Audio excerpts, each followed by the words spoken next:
Alright, start of journal number 7. Date 1st of January 2019, 12:29 p.m., 12:30, whatever you really want to call it. Kind of got done discussing some basic weird things with myself. I don't need to be recording to just think out loud. There's nothing wrong with that. Follow a train of thought. But, yeah, I need to get the journal started, I figured, and just took my medications and supplements. So, yep, be feeling that soon.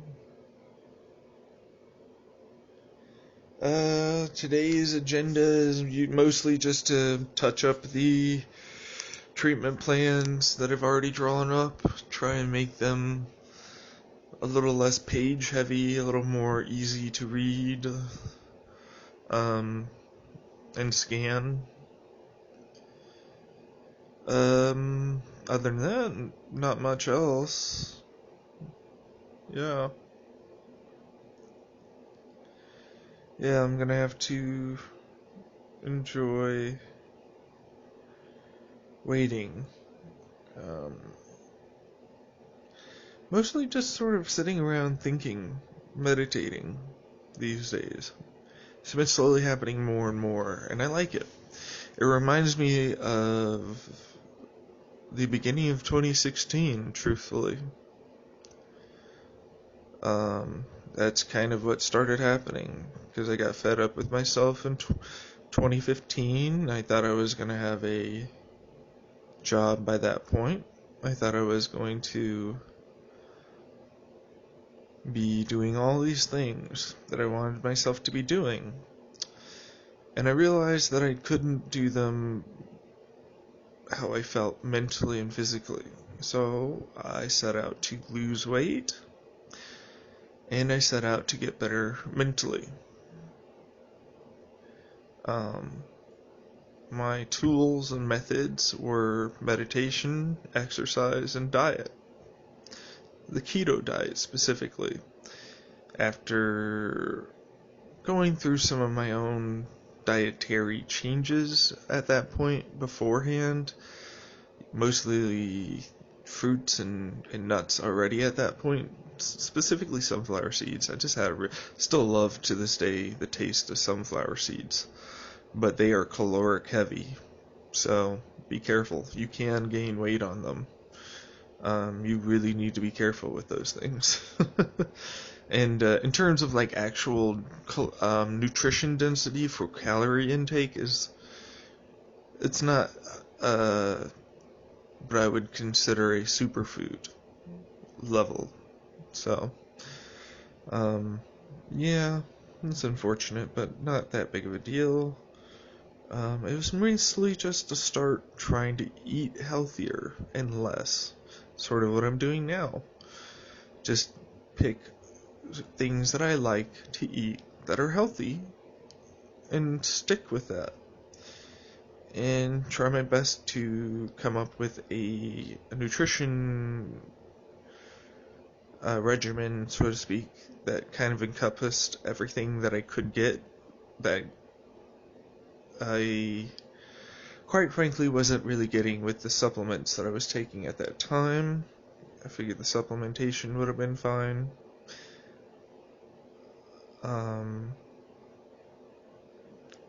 Thinking back to it, really probably should have taken more emphasis and importance on what the food, yeah, just the food, and less on the supplements. But truthfully, it's dangerous either way.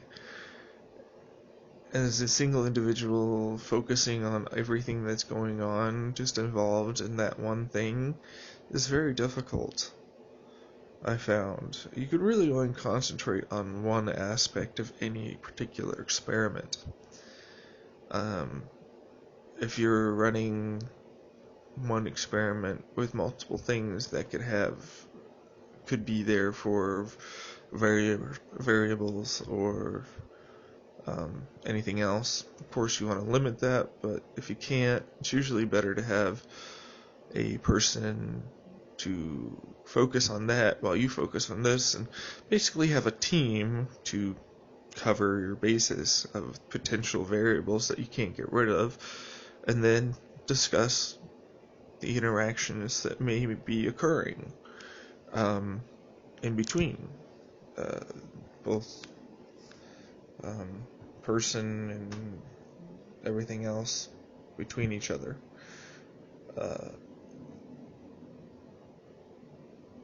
But that's not what I was doing in 2015 or 2016. And by 2016, by that point, I had started to significantly gain more control over my eating habits in 2015, by the end of it. Beginning of 2016, I just kept that going. I doubled down on trying to eat healthy, cutting out eating out, as in there wasn't any food that I felt comfortable eating out to eat, as most vegetarian or low-calorie meals are terrible at restaurants, and usually placed there as an afterthought. So, and at the time, I usually had already eaten my meal, as I was trying to stick to a very specific overall caloric regimen that I had in my head. Didn't know the actual calorie count, I just knew the overall amount that I eated, what it was overall amount that I have eaten, and the specific things that I had eaten, and I focused on those, and had rough calculations based upon previous nutrition data that I looked up, basically caloric info and nutrition contents. So I did that and sort of added, subtracted over time while this was going on throughout my diet. Focused very heavily on when I ate, how I ate, and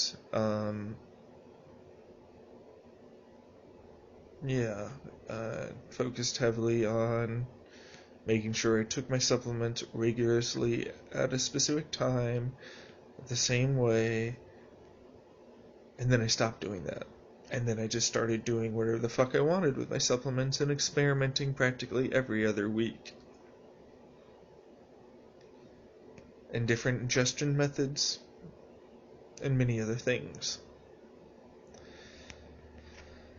So, as a result, I don't really know how much it hurt or helped me. I do know, however, that my diet had gotten much better by that point. My level of beratement from my parents for not eating out with them, or eating the same things as them, and always eating a different meal or anything like that, as a result of wanting to be healthy, was significant by this point. And as I was getting skinnier, I started getting more and more attention from women, but more also attention from the individuals around me that thought I was too skinny. I really wasn't too skinny until about the point where I started going below 200, which really wasn't until I hit November of 2017. So that goes to show you, in the beginning of 2015, I was doing fine. There really wasn't an issue. I was still eating significantly. I was still cheating pretty often. Truthfully, it took me a while. Like, cheat days are rough for me because I have a tendency to be like, this is great, I want to keep doing this more. So, self-control is needed and needs to be learned. That's the thing. Self-control is not something that you are born with, just like anything else. I've found when it comes down to how you react to the world. You see a person with extreme control, or you see a person that has this amazing body control, or this talent, or whatever it is. It's very possible that they were genetically gifted an ease to it, any certain amount of talent. If you wanted to look at it as a game, it would be along these lines. They got free experience, essentially. That would be basic talent that can't already be learned, or something like that. Basic natural talent, and a stat increase.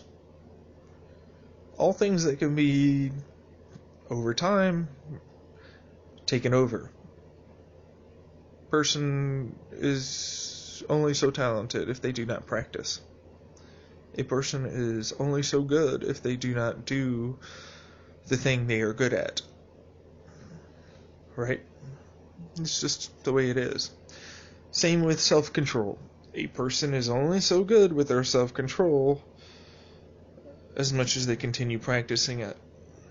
As soon as you give up that self-control, you set more and more dangerous precedents over time. And you have to, because it's so liberating to just let yourself go, that you get caught up into it. And you still keep feeling good, and you keep feeling good, and how can this be a bad thing? Until you realize, for individuals like myself, those other habits were destructive and detrimental towards others and yourself. So just gotta get that balance, of learning when to release and have freedom, so that way you have it, and being able to go back to having your self-control, because you need that for the long term. 2015 going into 2016, so diet by this point was mostly what I was focusing on. I didn't really start focusing on exercise until probably after the summer. I started getting, well, I shouldn't say after, it's probably around either just before, maybe the summer, I started focusing on it more by that point. I shouldn't say that I was actually just flipped a switch and moved on, and I started working out like crazy. I was still very much focused on making sure my diet was still good. And then I started focusing on, when I started getting into those habits, that's when I switched over to trying and focusing on exercise. And by that point, it was already too warm to really do it unless you were very early in the morning or very late at night. I chose very late at night.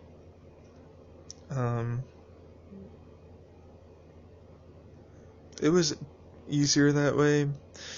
Also, throughout the day, I would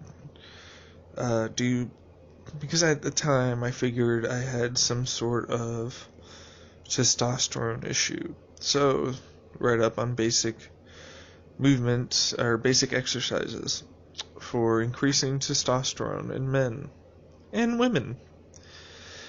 And the general consensus is large, heavy muscle movements. So large muscles, movements with your body that are wide and significant. Not quick,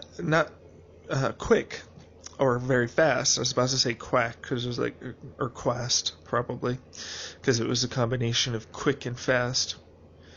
Quest, the quest. Anyways, uh, yeah, no. So I did that. I started focusing on it. I started up mostly with squats,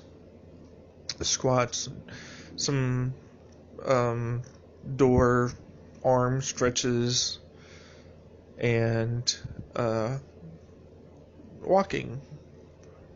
Not significantly fast walking or super, super long walking, but initially it was just walking with the parents and the dog. And then it turned over into me just walking whenever I felt like it. It took a while before that point.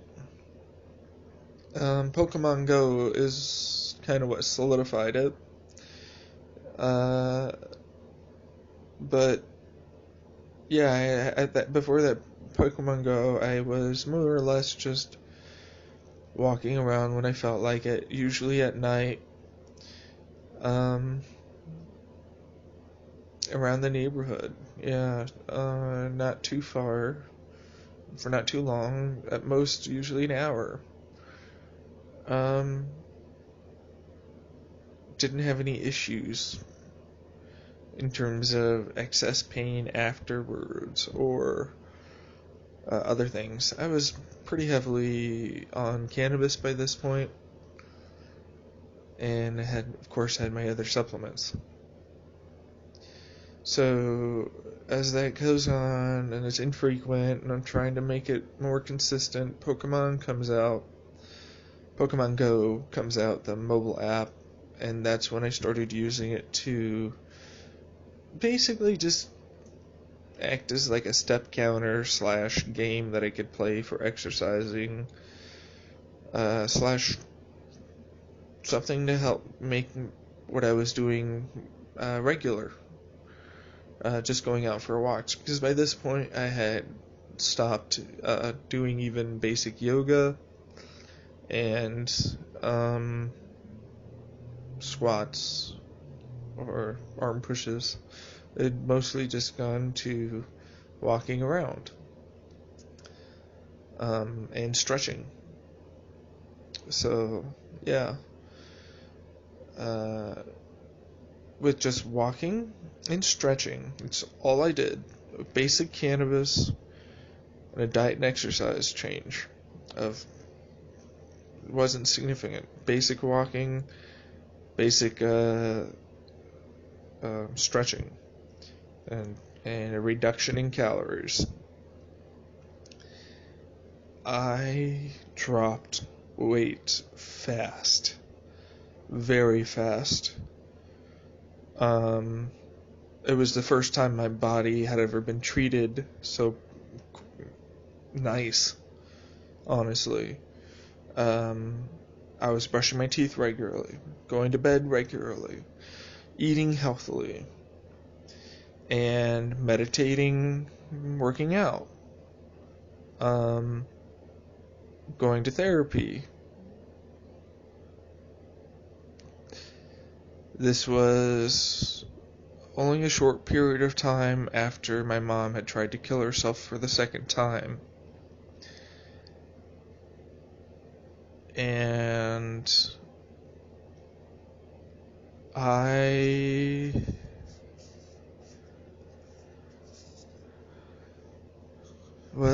didn't take it very well.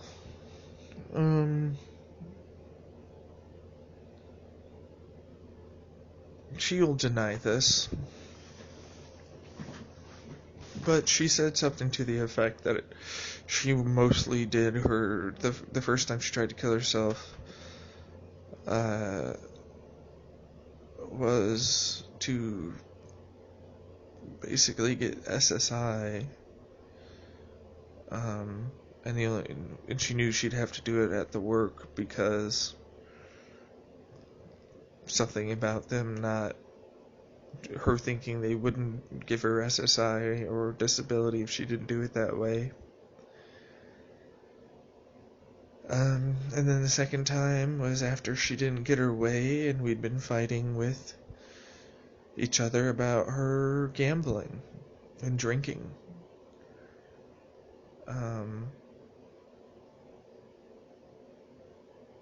She decided to do it on a whim.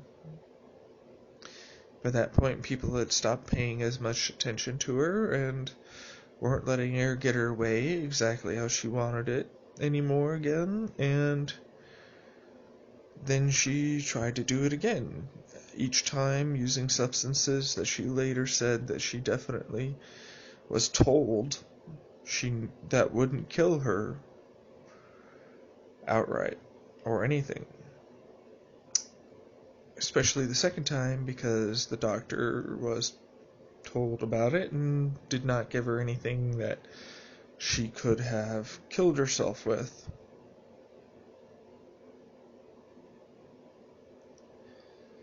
So I thought she was a sociopath and wanted to get the fuck out of here. I'm still not entirely certain how far off she is, or if how she acts is as a result of a lot of the trauma she's gone through. However, I wanted to get out of here and move on during this point in my time of life. And then, yeah, mid-November rolled around, and after only 3 months earlier, prior to this, perfect clean bill of health, I think there was only like slight increase, or a good increase in the HDL cholesterol, more than likely as a result of my keto diet I was starting up and had been using for about 3 months, 4 months about that point. Of I figured coconut oil would be good because of MCT, but turns out it does hurt certain cholesterol factors in the blood, and so don't take it all the time. Every once in a while, maybe in the morning with a cup of coffee, but not much. Otherwise, it's used more for other things, I think, as a better use case instead of what I was using it for, which was just straight up nourishment and calories. So, yeah, wasn't good in that regard. But yeah, other than that, everything else was actually better. Blood pressure, other forms of cholesterol, good cholesterol, bad cholesterol. It was just one specific form of type of cholesterol that they really didn't like. So, yeah. And they didn't even mention it. It was something I didn't like. I was like, wow, that's much higher than an average normal. Although he didn't talk about it, I think I should be concerned about this. So, that's kind of my thoughts on it. So I kind of switched up after that to a different type of oil. That also was my cannabis oil that I had medicated by that point. It was taken with coffee and some other stuff, and just by itself. Costco's unrefined, unfiltered stuff.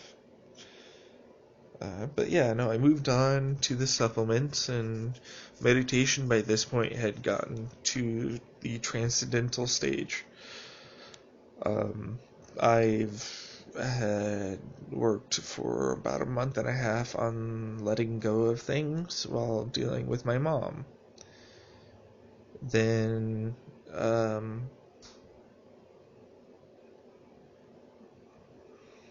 well, things weren't going well.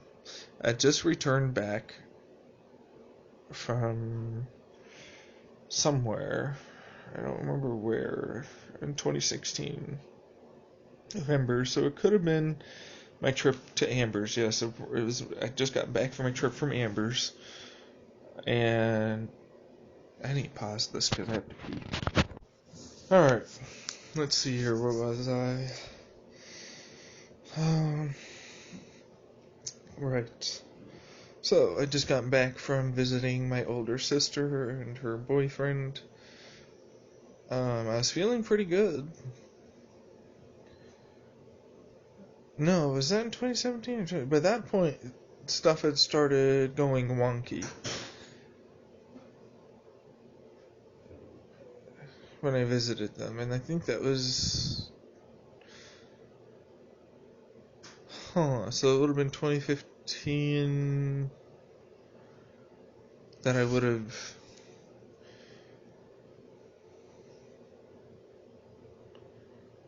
oh, wow. So then, yeah, no, that would have been 2015 then, because 2014 was when my mom tried her thing. And then 2015, I spent most of that year diet and exercise. Trying to figure out how to diet and exercise. Various setbacks and successes with my dieting in terms of eating healthier and less. Those are my only two goals. What does eating healthier means? Means generally getting more vegetables and fruits. By that point, I literally got none. So, any was good. And then reduction in overall amount of food eaten. Started off with bananas and popcorn. Well, to the very beginning of my diet, started off with popcorn, and then I switched over to bananas and sunflower seeds and milk and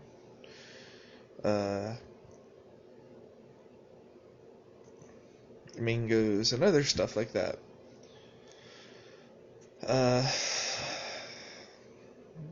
But it wasn't perfect, obviously. So, but I mostly focused after I felt like I had started to figure out a decent, like walnuts, sunflower seeds, milk, bananas, mangoes, and kale, along with other things and supplements. So, yeah, I had a fairly healthy diet by that point, so I started to reduce the amount that I was eating. Took time, a lot of effort, lots of setbacks, a lot of setbacks. If you're trying to reduce what you're trying to eat, the overall amount, that's hard. There are a lot of habits that nobody realizes they have until they start doing that. About how often you get bored and just eat out of boredom.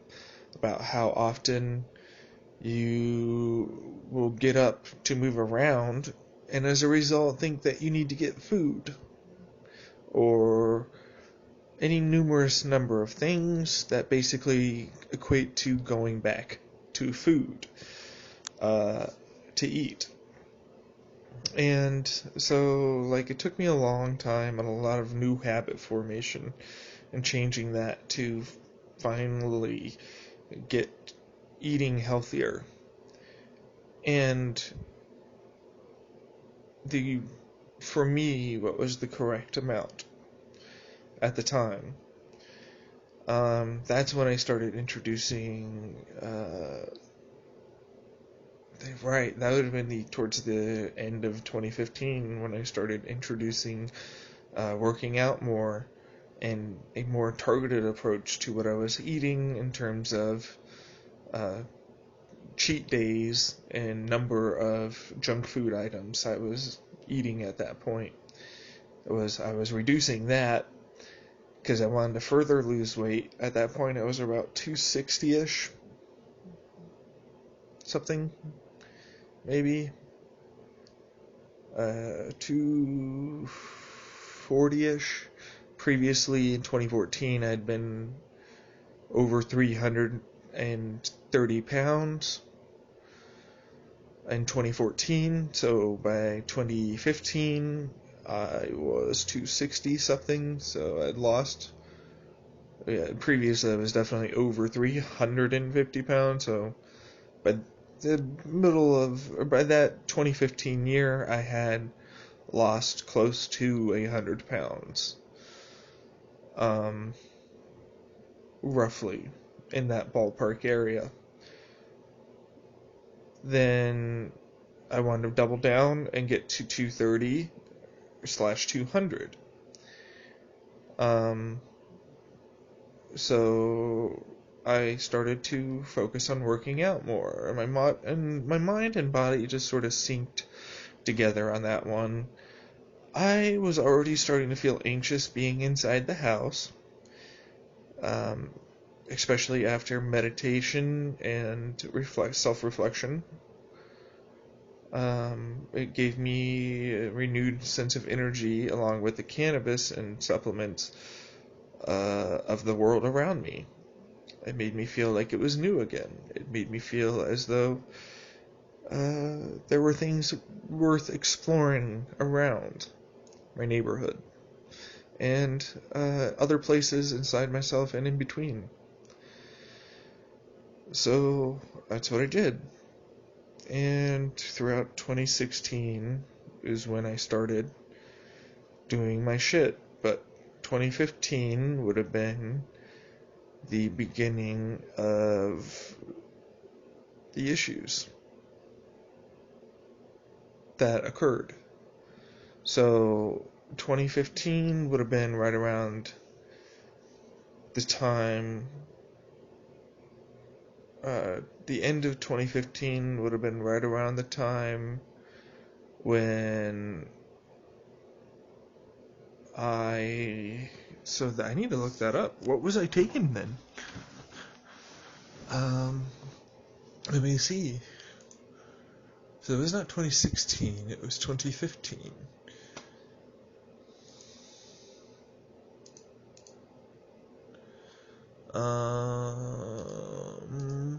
2015.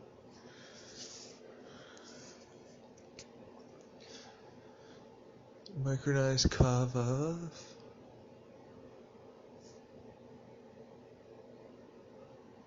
Let's see here. Walnut butter. Oh, right, I remember that. That thing was ass to try. L-glutamine, Now Foods, L-glutamine pure powder, creatine powder. Okay. Tricreatine, ginger root organic powder, honeycomb, iodine monophosphate powder, magnesium orotate,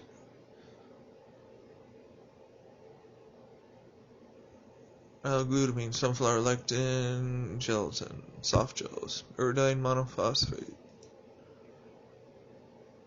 This is September by this point. 7-methoxyflavone complex.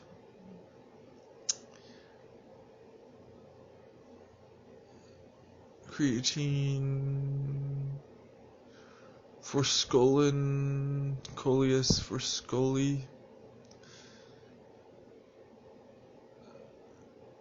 Actually, I believe that is powder. Yes. Standardized to 20%. Pregnenolone by this point because I thought I had issues with still do, with my testosterone. Boron, 3 milligram, 250 capsules. Whoa. Pregnenolone, 75 milligrams. Micronized. Really bad. 7-methoxyflavone. What in the world is this? I believe it's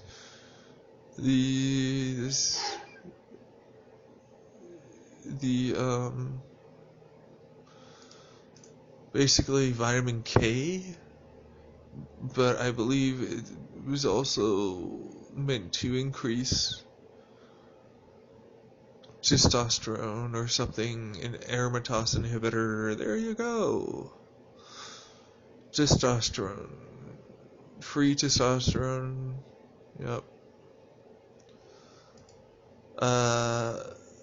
Okay, then this is Man's Sport Orotein Nutrition Supplement, which was...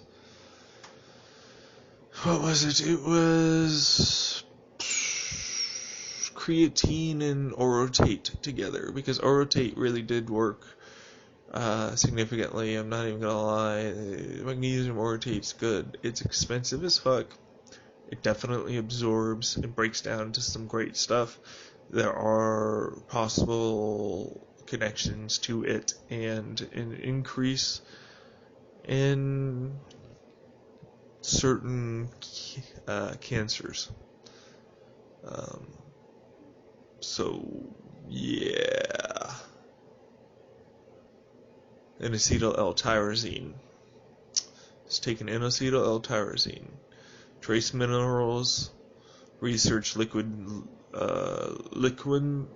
liquimins, liquid multivitamin berry. What? Yeah, that's just a long way of saying it was a liquid multivitamin that I took every day. Did not heat it up or anything. Honestly, that shit would make me puke very often. It was rough. Inositol L-tyrosine powder was really good. Honestly, it was really, really nice. As for magnesium orotate, I would recommend it.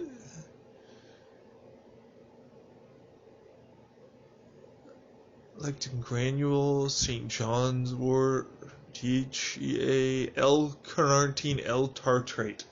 There it is. This bullshit right here. This was the thing that I believe was linked to increased possibility of damage to your thyroid and thyroid cancers. So yeah.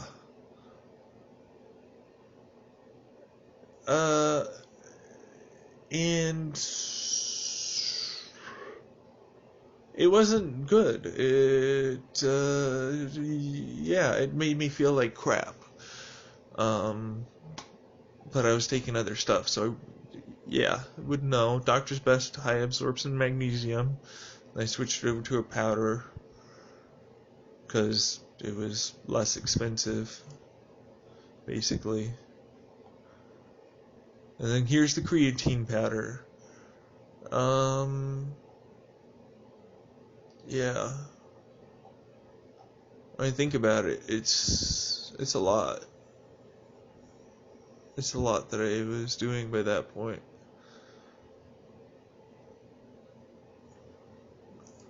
Let's see here. Creatine, glutamine. I was just kind of trying stuff towards the end, and I don't really know, because I was adding the sunflower lectin together with the Now Foods L-glutamine powder. That's definitely changed the way it looks together with the sunflower lectin and boiling it, basically boiling the two of them together with creatine and acetyl L-tyrosine, DHEA, pregnenolone, progesterone or pregnenolone? Let's see.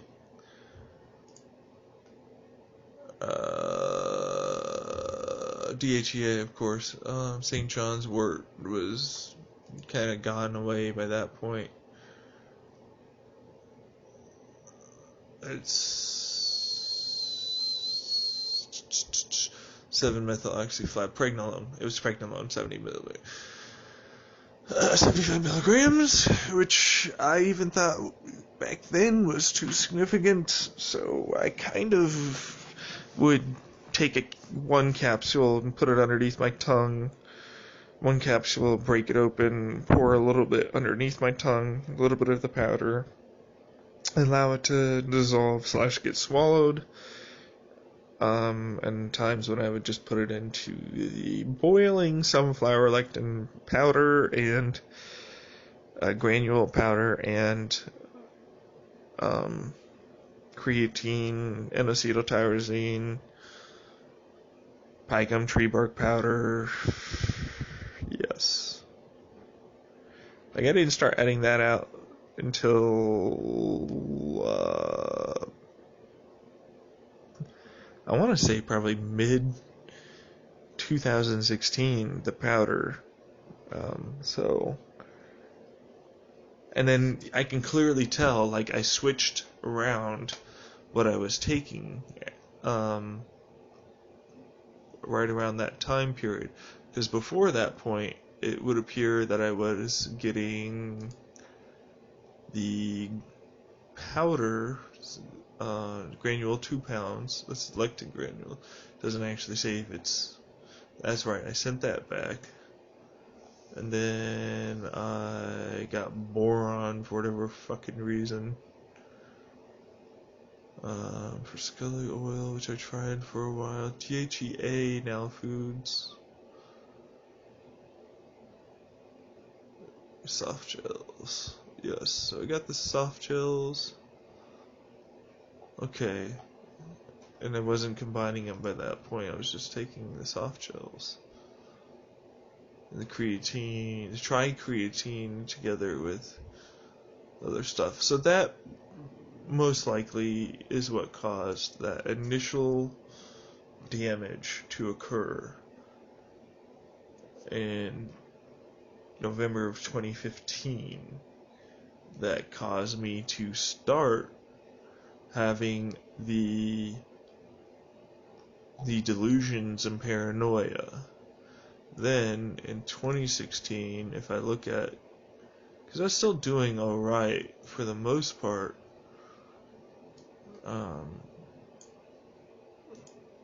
transcendental meditation and some other stuff that was going on. So let's see here.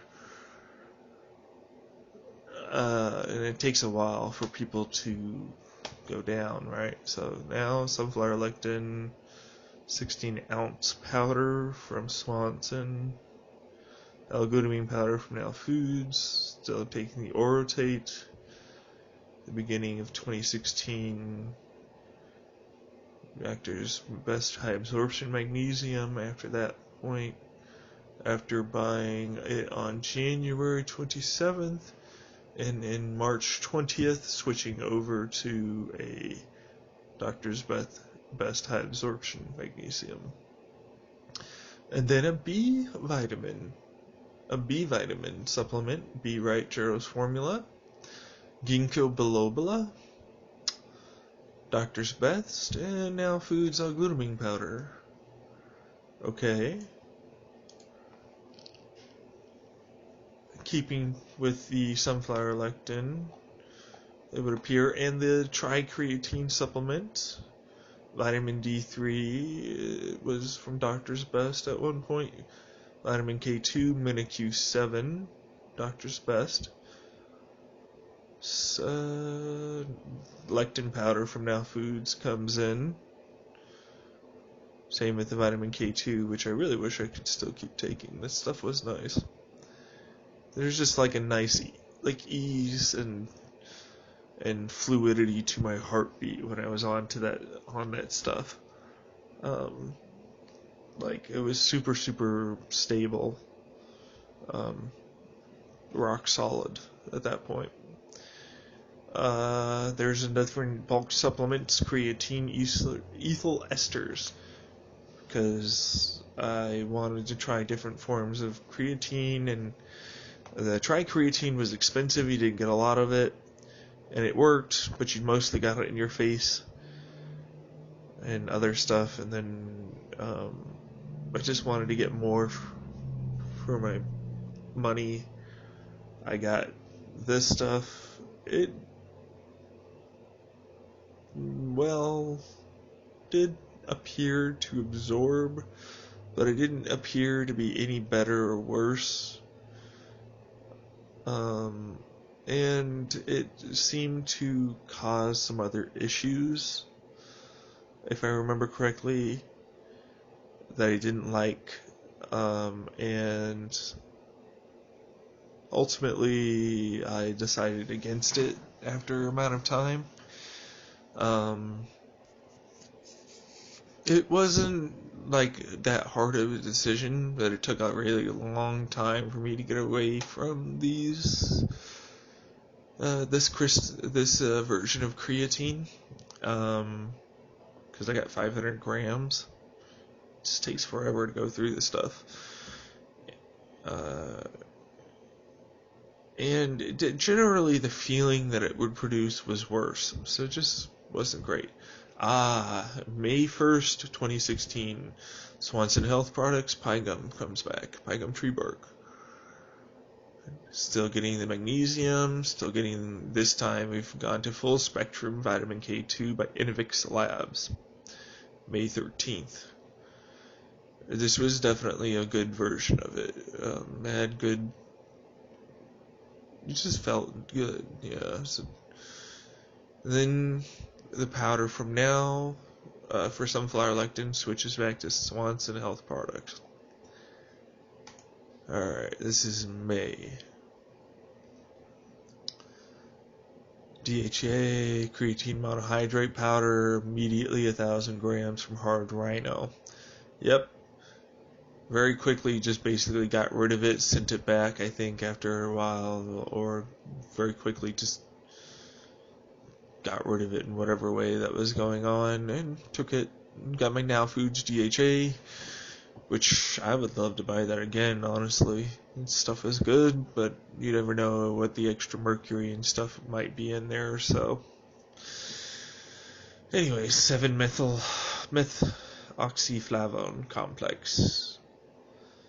I don't know if it worked or didn't work, honestly. It showed some promise, some base studies that I saw for the aromatase inhibitor, but it could have been anything, and I still focus very much on my hormones at this point.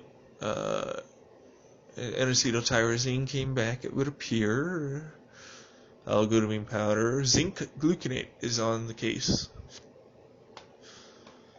from Now Foods. Oof, I gotta pee again. But sign in. Just sign me out while I was doing this. Boo. Sunflower lectin comes back. Got my stuff for my headphones. Here's my first purchase of a thing for a cell phone, which didn't last for more than a year, it turns out. And I gotta pee bad. Alright. So vitamin K2 is coming, let's see here. Yeah. That's about June, so midway through the year at this point.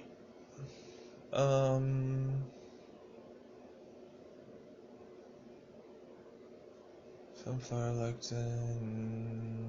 Yeah, okay.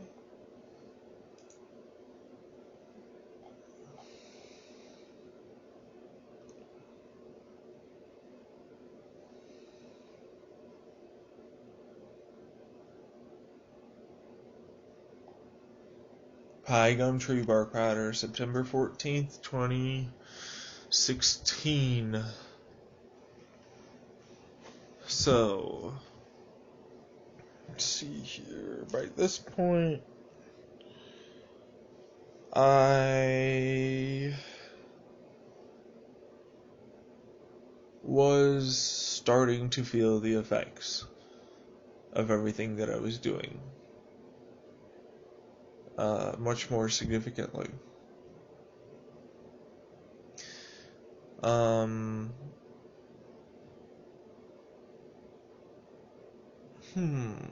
No, because I went to Amber 1 year before and then everything went down, right? Or did I visit the year that everything was going down? That's the question. That's why I want to know. Because I do not believe I had full faculties over myself when I did visit her. By the time I visited her, I had already come to the conclusion that I was being watched at home after being hacked through my phone, and that people were listening in on me.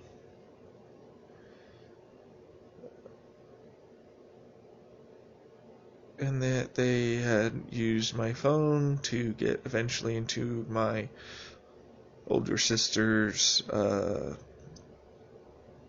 think they have an Amazon Alexa. In the general, like they're good with passwords, I'm sure, and stuff like that. But I didn't know. I wasn't thinking about that. I just thought that they were listening in on my phone and had somehow figured out how to listen in there as well. But I wasn't gonna let them stop me from having a good time or enjoying myself. So that's what I did, and I pushed my comfort zone and went out for a walk by myself, bought some things by myself, and in general had a very nice time. And I didn't really think too much about the possibility of people following me or watching me or listening in on me. I figured they were there, but they weren't really super there. Because I was in California and they hadn't figured out route or this is stupid, whatever reasons I had at the time. That's just how I felt. But yeah, and then by the time I came back home, I had started to get better. I don't think I thought about anybody following me or watching me or anything by this point. Up until, I hit a certain... Because I was focused more largely on the UTI towards the end of the year that I gave myself at the mid-November mark. Probably was given to me either just before the mid-November mark or just after, and then however long until I went to the ER to get it treated, and then basically had my birthday, and then continued getting treatment, scheduled a few appointments, stuff like that. I was freaking out big time. Very big. It was a slow progression. Before I'd given myself that UTI, I had already gone to the doctor based upon some other issues I was starting to have. Stomach pains and troubles, and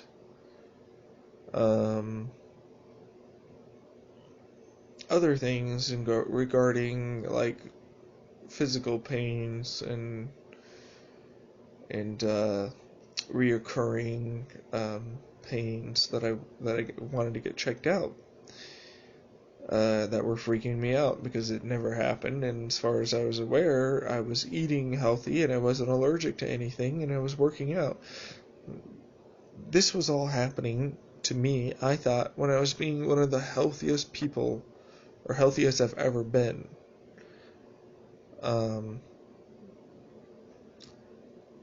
So, yeah, unfortunately, that's probably not the case. It was probably I was being just fine in certain circumstances, but definitely not in others. And I eventually got to the end of the year having finally stopped, having finally stopped all of the, as you can tell, like once mid-November comes around, or late November, the 21st was the last time I got any of this, anything, the 21st, so I got pine bark powder, L-glutamine powder, sunflower lectin powder, and what I had before I was finishing off, and that was it. I didn't buy any more in that year.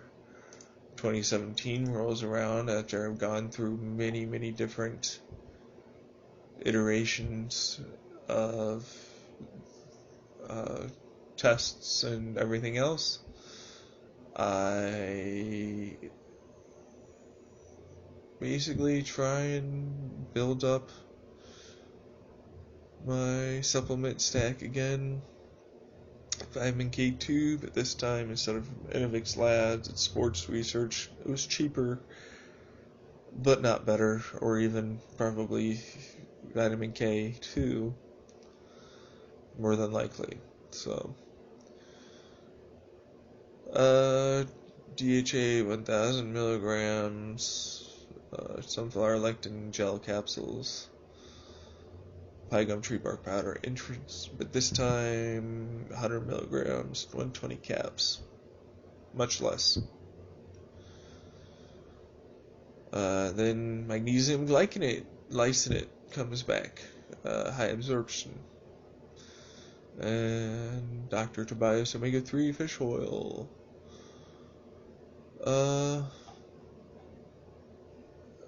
And that's the ending of 2017.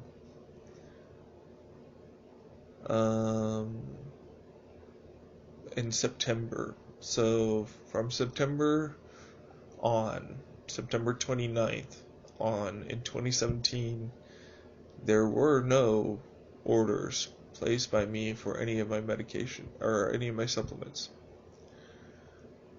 2017, I believe, was when I entered the mental health facilities. So, yes, by this point I had changed my supplement stack, still taking the L-glutamine powder, creatine, changed the sunflower lectin, got a coffee grinder to a more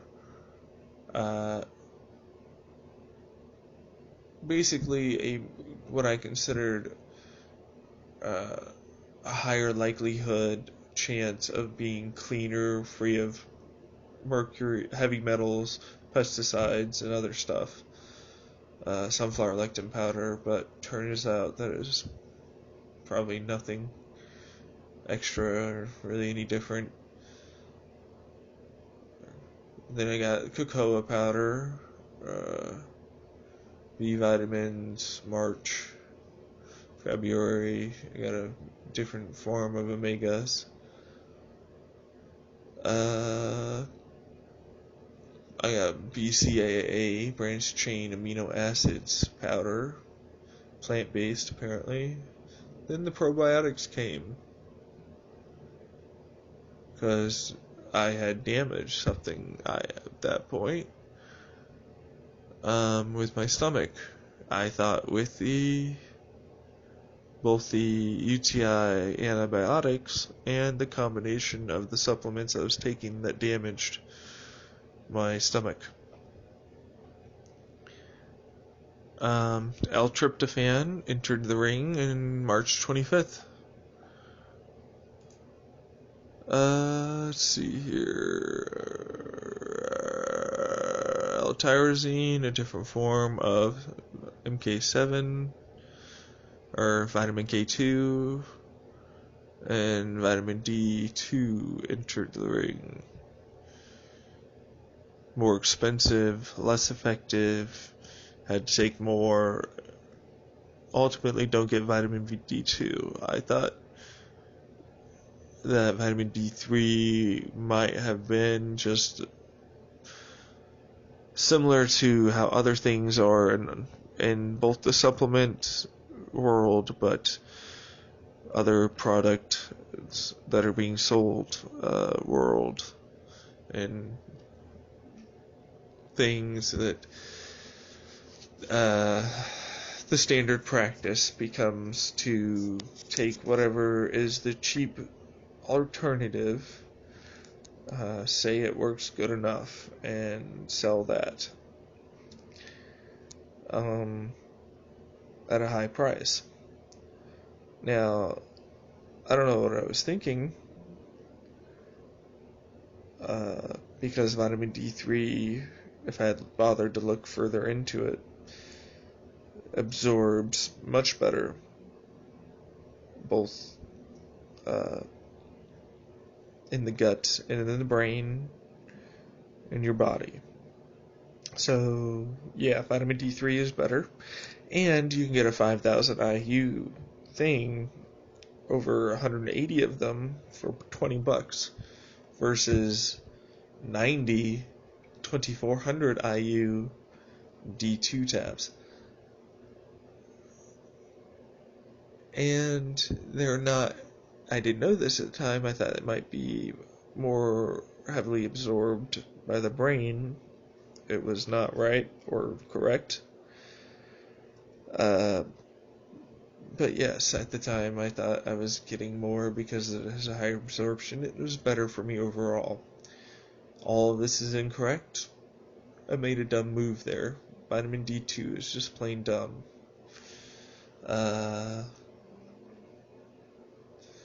Creatine and branched-chain amino acids were going still. Cocoa butter, raw, pure, unrefined. More sunflower lectin. Got another French press because that one died by that point. By died, I mean glass broke on the other one. Had to get replaced. It's more cocoa powder, cocoa butter, more probiotics that were time released this time. L-glutamine powder, sunflower lectin powder, zinc gluconate, BCAA, cocoa powder, cocoa butter, wow. Allergy Cal mango flavored triple strength omega-3 fish oil supplement. I like this stuff. It was expensive, but I liked it. It happened to contain a lot more than just, yes, there it is, turmeric root extract, zeaxanthin, omega-3s, of course, a high amount of DHEA, vitamin 3, V3, vitamin E,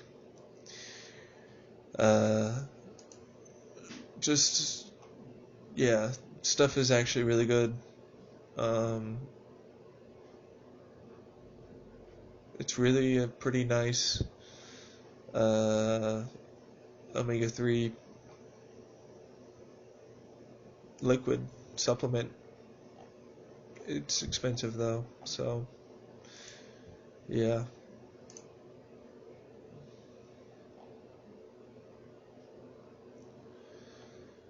Some more probiotics, more creatine. By this point, I think I had stopped the BCAA, started using Amazon Elements for their supplements, got the magnesium. It's actually not that expensive, but it's also not that much. So it's kind of average. Got the 3-pack of vitamin B, which lasts forever. Vitamin D2 is coming from Amazon again. Wasn't good. BCAA apparently did resurface in June.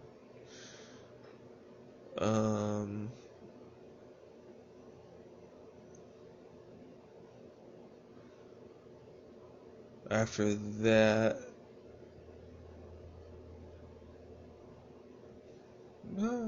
some basic magnesium, vitamin D3,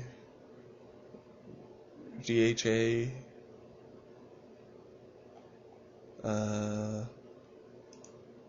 and then that's about it. So, yeah, let me see here.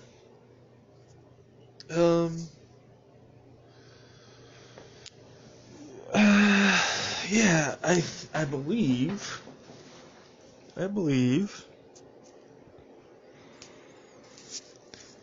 that I visited Amber and Andrew in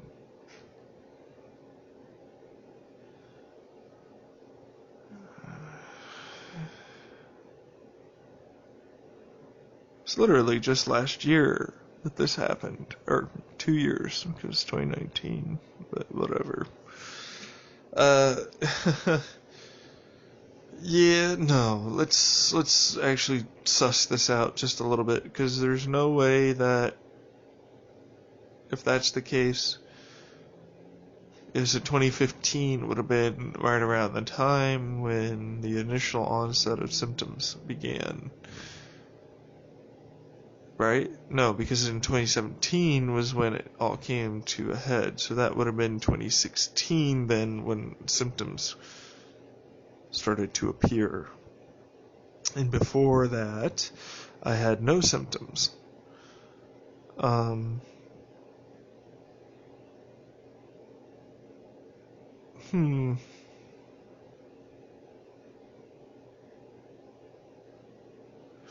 Okay. So 2015, towards the end of 2015 is when I have my,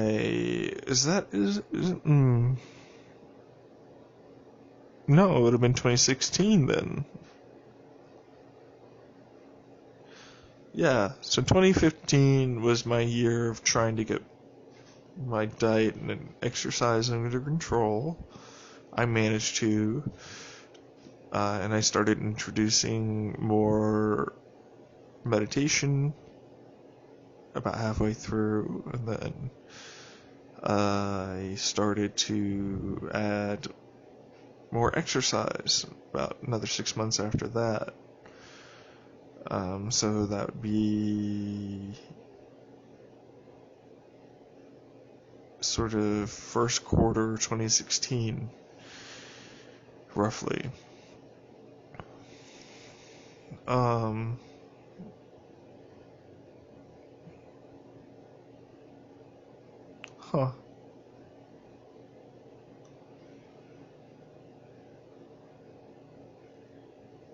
Let's see here. So, what does that mean? What does that mean? Well, it means I'm confused with the timeline, and I'm trying to get it right.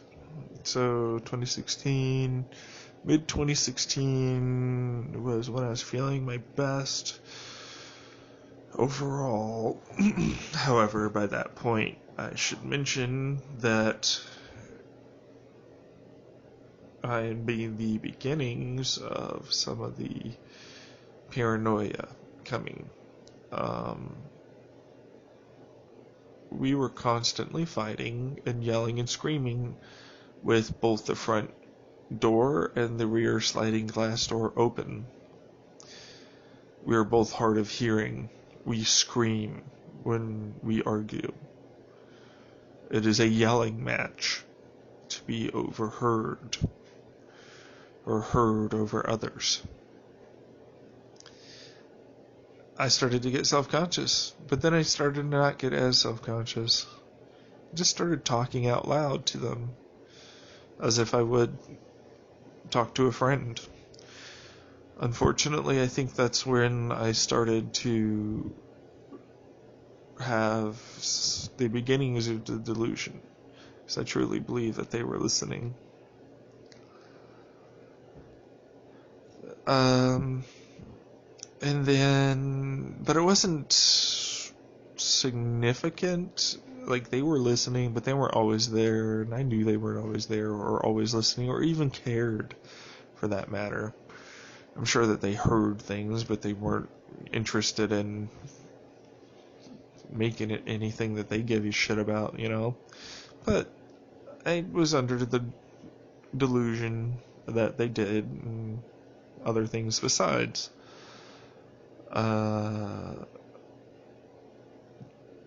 But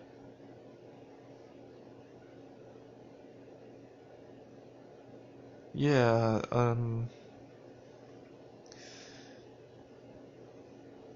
I was lonely at that point as well. I was dealing with an abusive relationship with my mother, who would put me down and then go do whatever she wanted to do, knowing that what she would do would scare us, because it was similar to how she acted before she tried to kill herself. And she would act out if she didn't get her way in dangerous ways, so that way it basically pointed Dad and I in the direction of, oh, well, we need to accommodate her, otherwise she's going to do something that is destructive to herself and the people around her. Ultimately, we enabled her bad behavior, I feel. And she never brings any of what she has done up, I feel, with her counselor or therapist, and I've asked if she has, and she says she doesn't need to know. I'm not sure if she's since talked about it now, or if she's lying, or if she just doesn't want to talk. Like, the fact is I can never truly trust what she says. She lies often.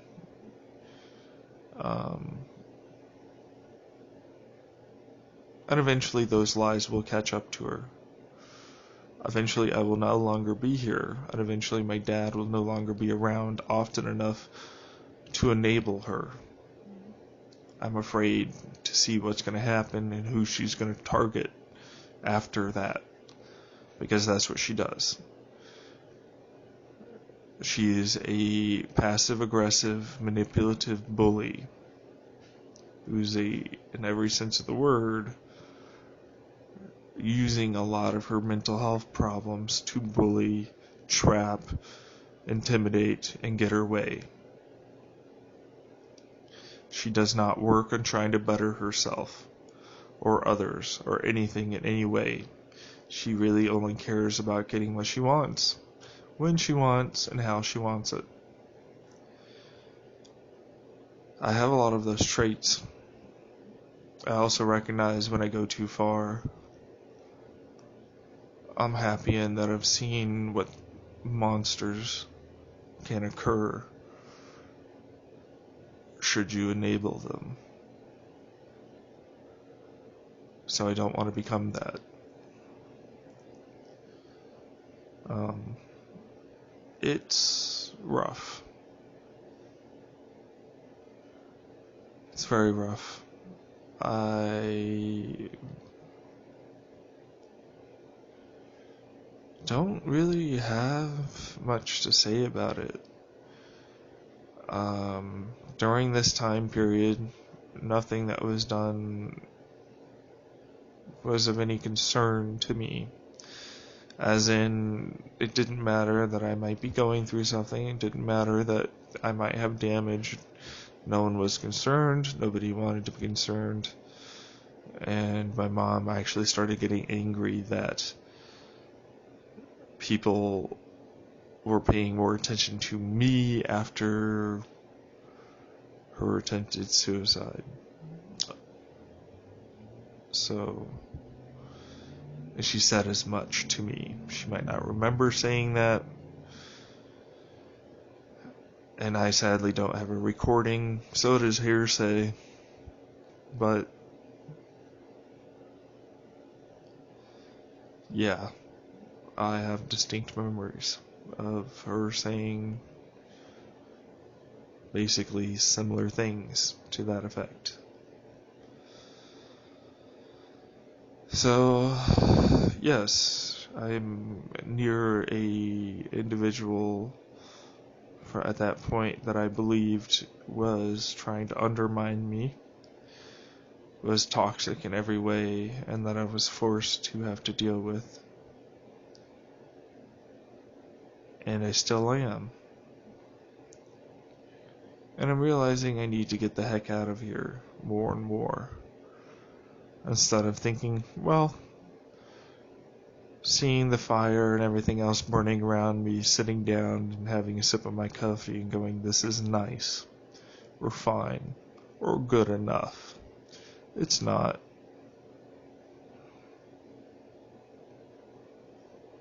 And that's the end of it.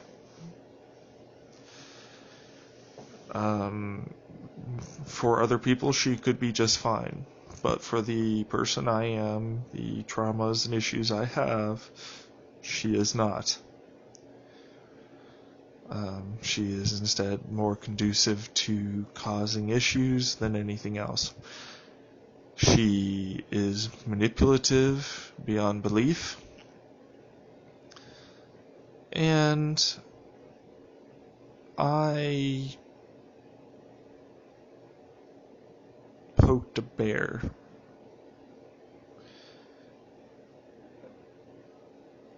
While I was having my own mental issues.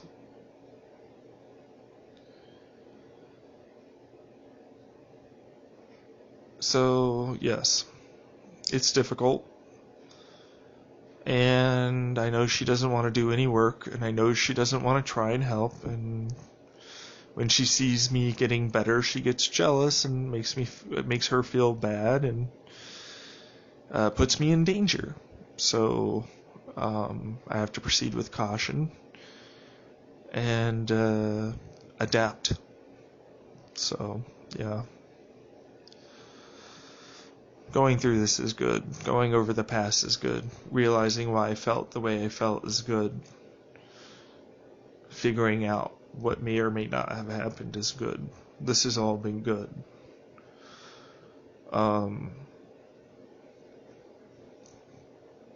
Yeah, more than likely I hurt or damaged myself significantly enough during that point in time in 2016 to cause, or 2016 to cause the massive problems that I had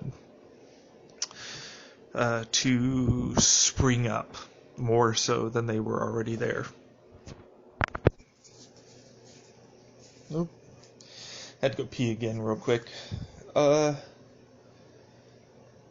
Yes, so this has been good. Definitely helps me out. Definitely allows me to piece together the overall time frame and general supposed possibilities that might have caused some of the issues that I was experiencing.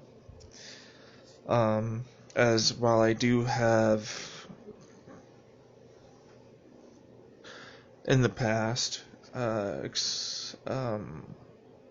things regarding delusions and paranoia, usually all of them were as something that happened after taking medication given to me. They were not present before that point, nor were they present after the point of stopping the medication in the past. So, now that I have stopped whatever supplements for long enough, or combination, or whatever was going on, Stability re-emerged. So it allowed me to start piecing together things to help.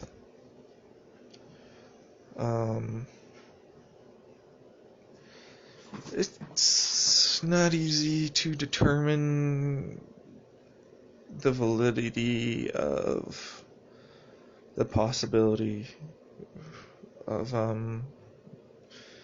damage specifically occurring from toxic substances that we're not aware of outside the body that were being introduced either environmentally, which still might be occurring considering how much I sneeze and cough when I'm in this house, and generally just feel worse physically and mentally.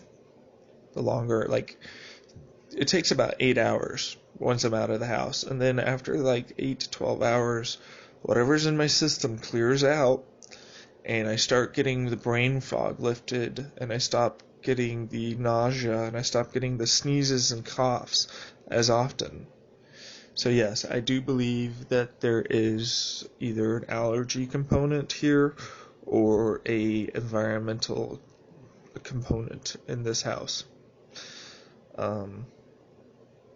So along with the environmental component, then the toxicology component of the supplements, if not the supplements containing something, then the sheer dosage and volume of them and time being taken, numerous times being taken throughout the day, was just a recipe for disaster to happen. And it built up over 2016. I was doing well in 2016, however, I also increased my supplement usage in 2016 and decreased my overall caloric intake while decreasing, again, more than likely, certain nutrients that I should have been getting.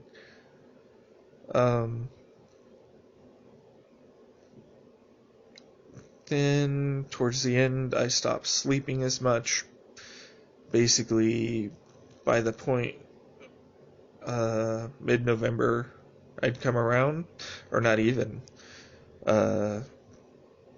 October, September, somewhere around there, I started having issues with my sleep, significant issues with my sleep. To the point where I literally couldn't sleep anymore. Which was something I really should have taken into account. I didn't realize how bad that was. I should have, but I wasn't in the right mind. So yes, lack of sleep, but there was a slow increase of energy regardless. Mental and physical energy that was skyrocketing off the charts in other areas. This I believe to be a result of one of the supplements I was getting containing something that, or one of the supplements one of the supplements I was getting and taking at the time containing contamination,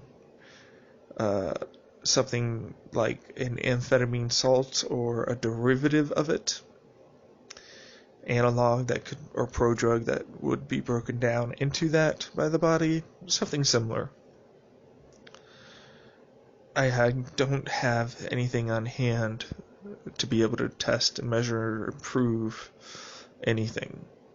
I can only go off of guessing and what I felt.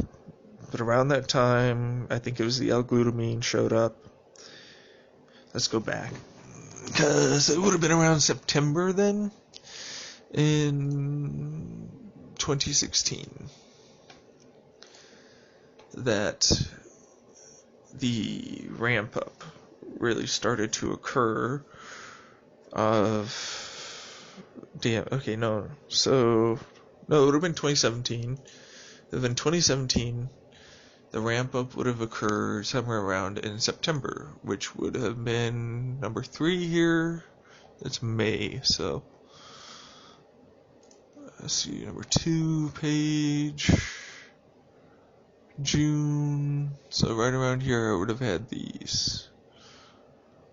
Vitamin D2, of course, was going on. Creatine. I already had other stuff, but it ramped up right around this time period.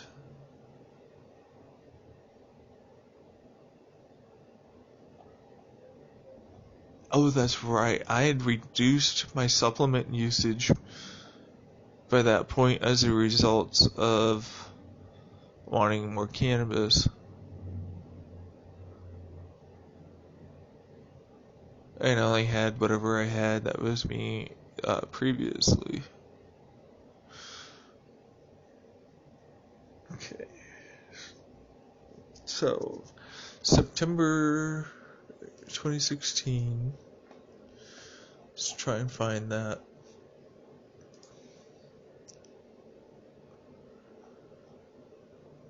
August. September, Sunflower Lectin. At this point. Okay. September 14th, 2016.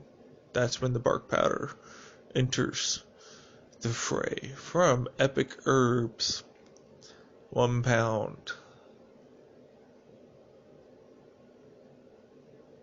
Same with the Sunflower Lectin and the Now Foods L-glutamine powder. It was, and then the L-glutamine powder got switched to NutraBio L-glutamine powder. 100% L pure, 500 grams, micronized, unflavored, blah blah blah. Fast forward to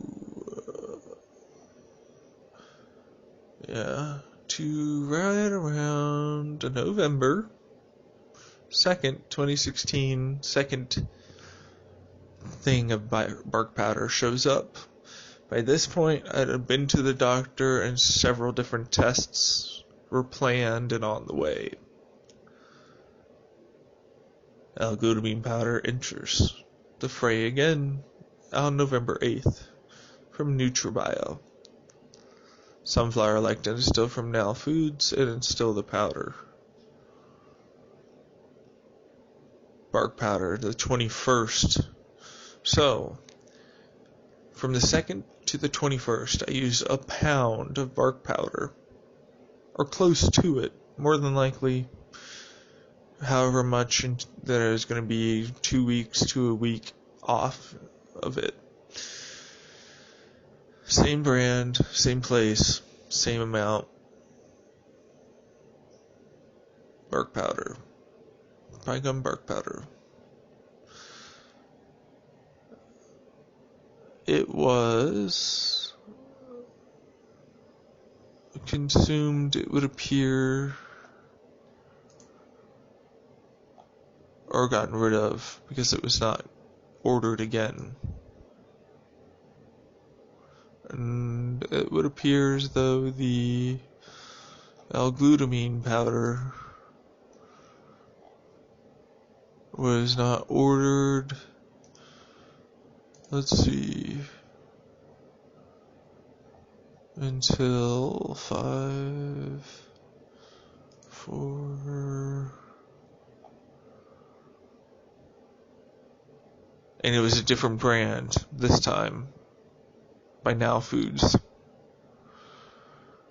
Switched over 1 pound. Okay. And that was in February 10th, 2017, so November 2016, around, let's see here, October 2nd, actually, No, that's not soon as second, not the third page. Here we are. November 21st was the last time NutraBio was taken, or bought, and same with the Epic Herbs Pine Gum Tree Bark Powder. By that point, if I remember correctly, I had two different procedures done. A endoscopy and a colonoscopy, and both came back looking fine.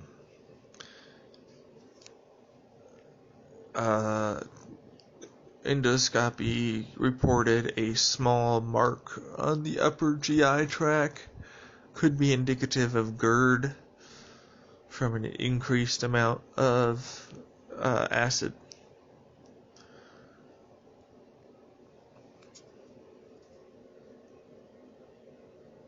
However, I must say that after the weird, I'm going to call it a stroke or seizure that occurred, more than likely it was a seizure that occurred after this was gained again, I was still feeling okay. Sure, I still had these stomach troubles and other things, but I was still doing alright. I went to the doctor to get this done. By that point, it was mid-December.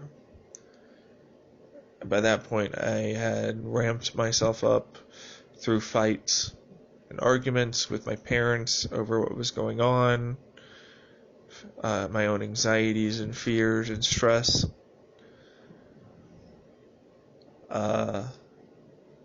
Everything that I had kind of worked on by the beginning of December had more or less been hit to a degree by this.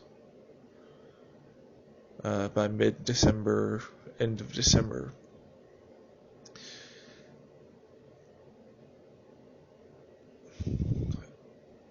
Mid-November, yeah, around mid-December was when I had the weird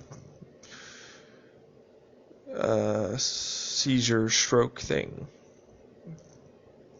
It was like a zap slash convulsion slash like having to let my body do what it was doing while being aware what was going on, but not entirely aware. It was all very strange, brand new to me. Very definitely not right, though. Never happened previously to that. And afterwards, I didn't know where I was. I didn't know what was going on. I got up and walked around trying to figure out who I was and where I was and what was going on. I had trouble walking steadily. I had trouble figuring out.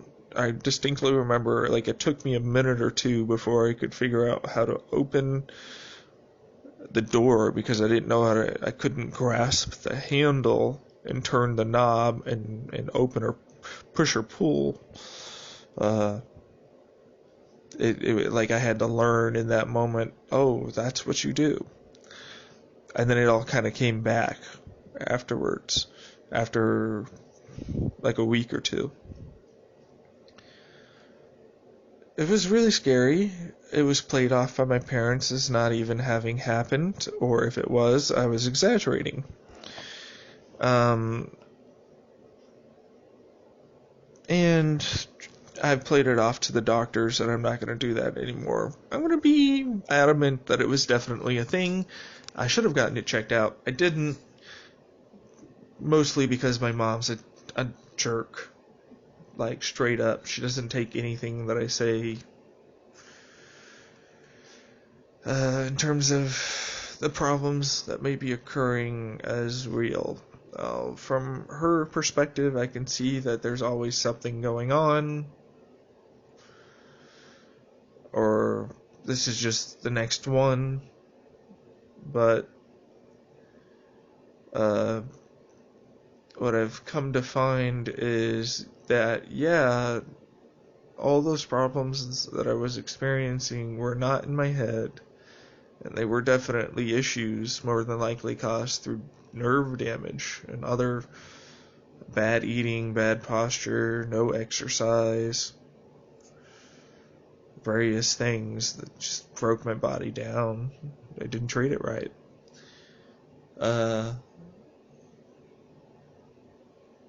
So, yes, by the time that I had gotten those procedures done, got it into my head that the bark powder, glutamine, and all that stuff could have been tainted or was wrong or whatever. I got that fixed and changed it. But by that point, the damage had already been done. The seed of the delusion had been planted and was growing. And I was in a mind that was primed, in a mental state that was primed as well for paranoia and delusion. And I feel like it kind of used them as a coping tool for a lot of the other underlying emotional problems that I had. It was the brain's way of trying to, I feel like it was my particular brain's way of trying to compensate for the damage that had been done, the trauma that had resurfaced, and the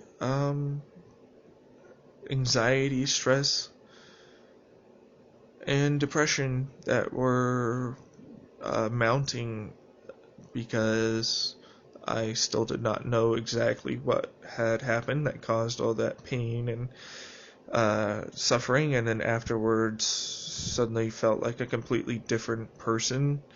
All these lack of sensations that were suddenly there, all of these traumas, emotional traumas that suddenly sprang up, and on top of that, needing to get a job, being constantly hounded about my parents, by basically anything I was doing at the time. Too much supplements, too much cannabis, and too many times masturbating, and too many times going out for walking around, or you don't go walk around enough. Really, that just gets determined on whether or not a person wants you around or not. That's bullshit, essentially. Don't listen to them. They're gonna scream, yell. If they can't control you that way, then they're just gonna get angry at you. So, but yeah, so I had to deal with that. And on top of my mom and I starting to have massive arguments in regards to what she was doing and how she was acting towards people and how I felt about that.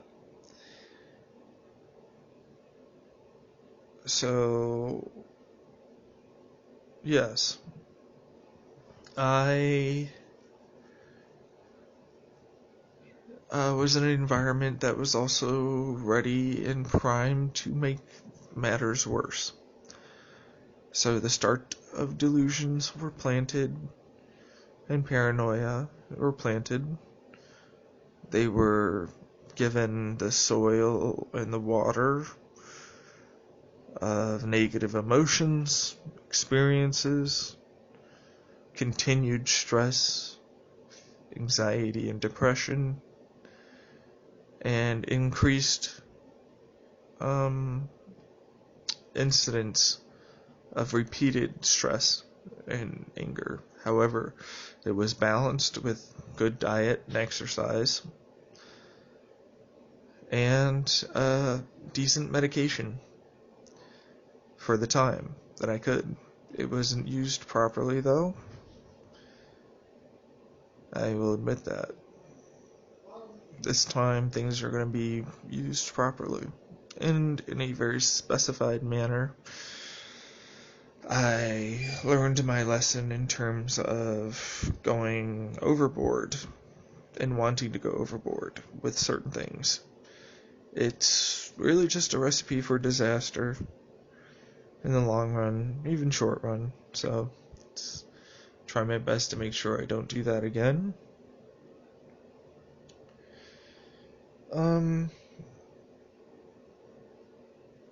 Yeah, just definitely need to take this into consideration.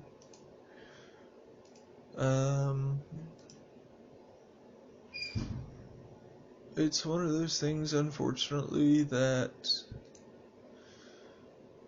if I had the ability to say yes or no on what did happen, I would love to. However, it's more along the lines of a multitude of factors that were going on at the time. A lack of hygiene, increased depression, lack of safety with hygiene standards with certain things, with the food I was eating,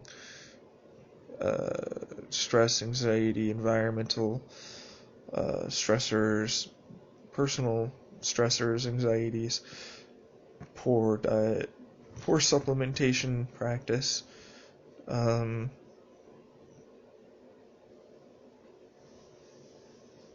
removal of certain coping mechanisms, such as meditation,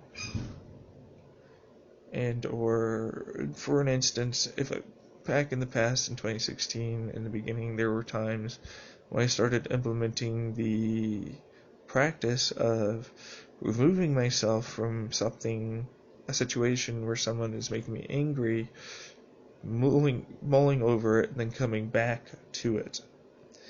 And I used to do that after meditation, to try and think over what their perspective might be and how they were feeling about it, and maybe what their reservations might be for why they don't want to do or don't see things the way I see them.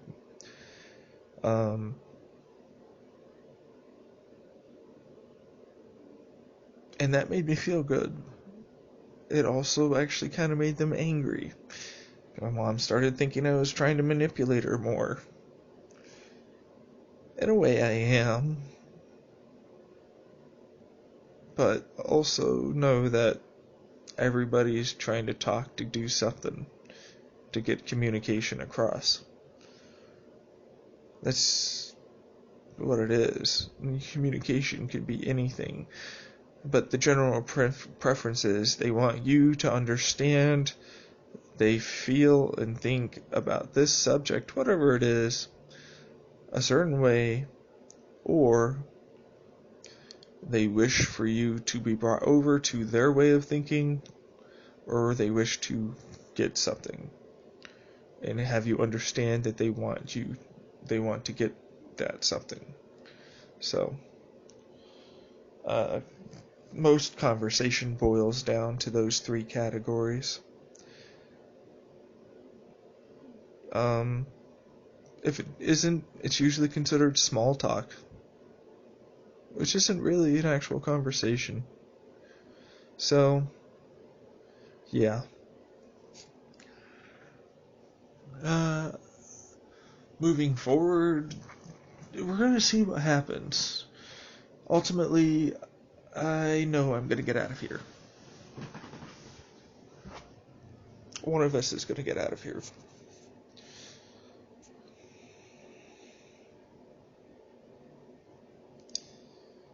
And I'm going to do my best to make it so I do and get what I need done.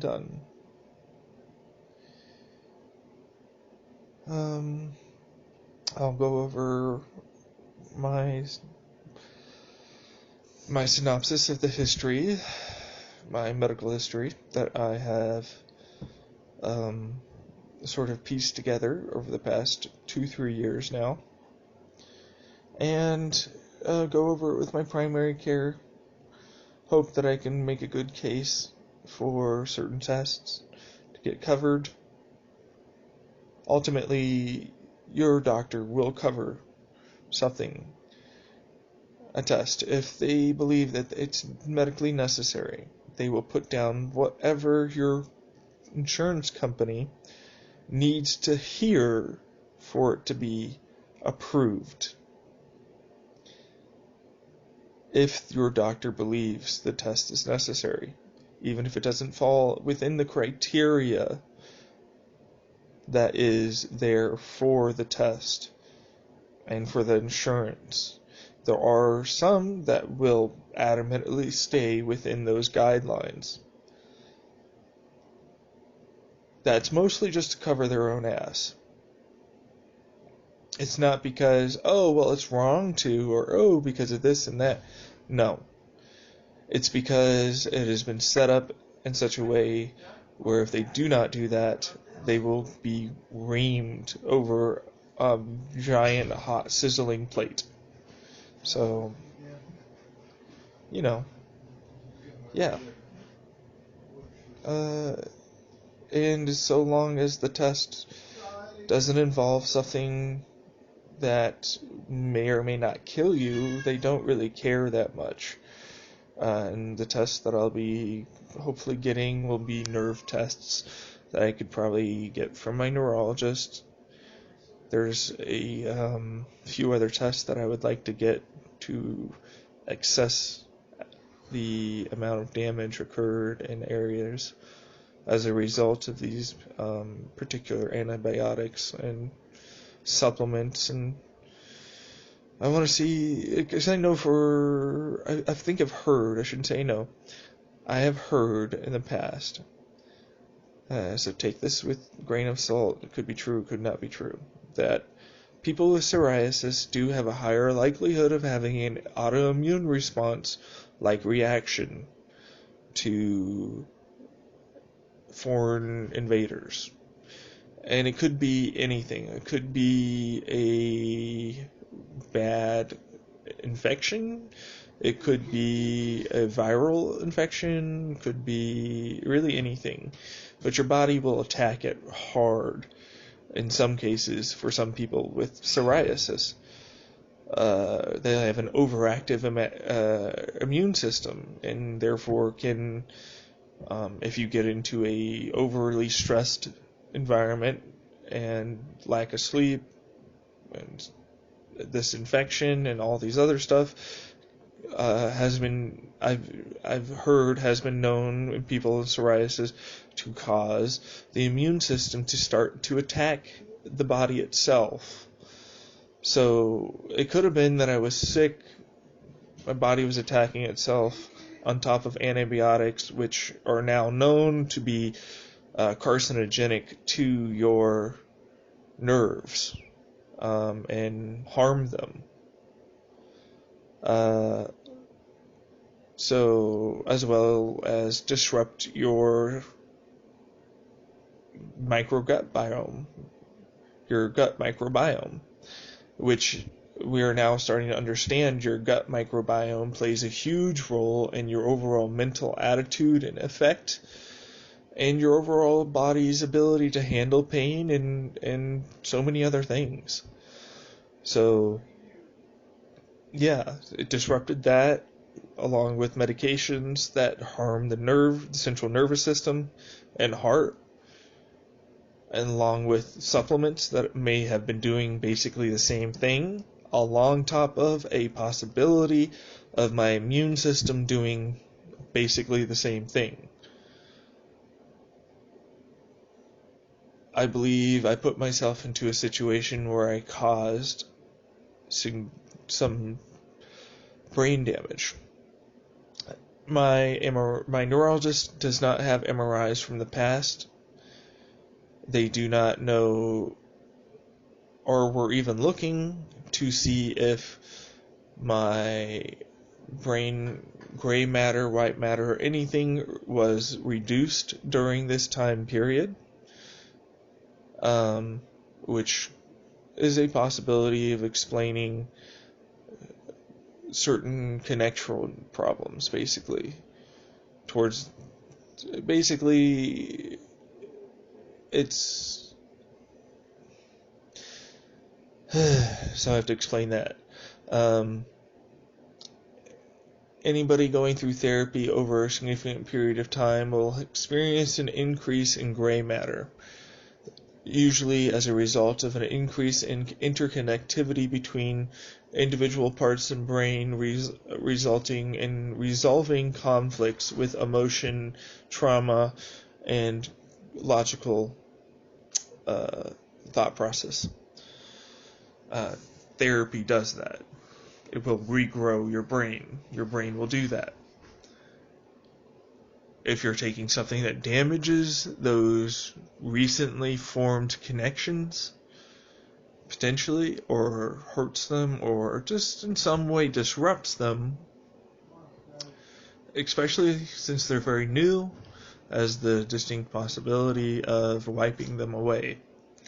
It is possible that with the bark powder, L-glutamine, and everything else combo that was going on, that I inadvertently caused a neurotoxic effect that damaged those parts of my brain that eventually were sort of re-healed in 2017 after stopping the supplementation.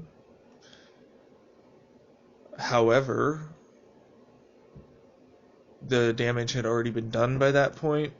Delusions have started to take hold, and I was placed to an environment that increased depression, anxiety, stress, and overall worse mental, emotional health.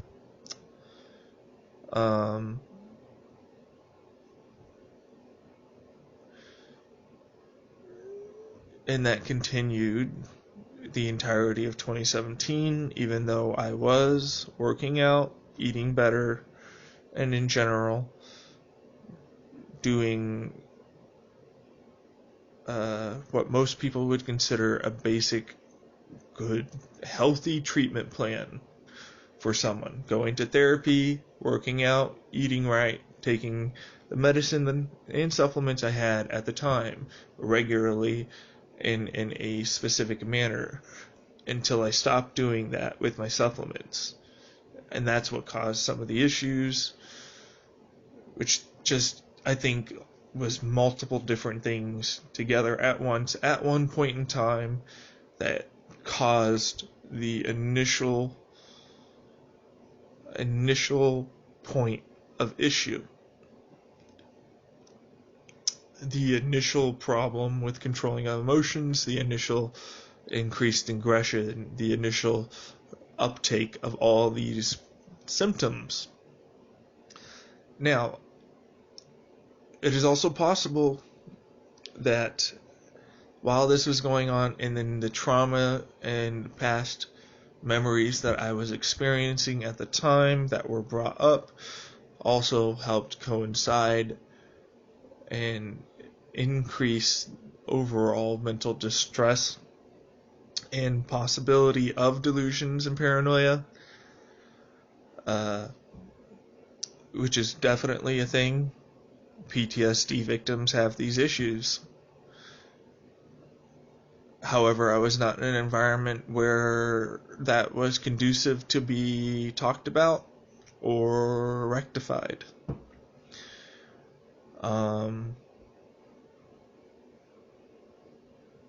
Yeah, just a lot of shitty things that compound together, and I'm now starting to realize that really there is nothing anybody could have really done. It was going to happen once certain things started happening.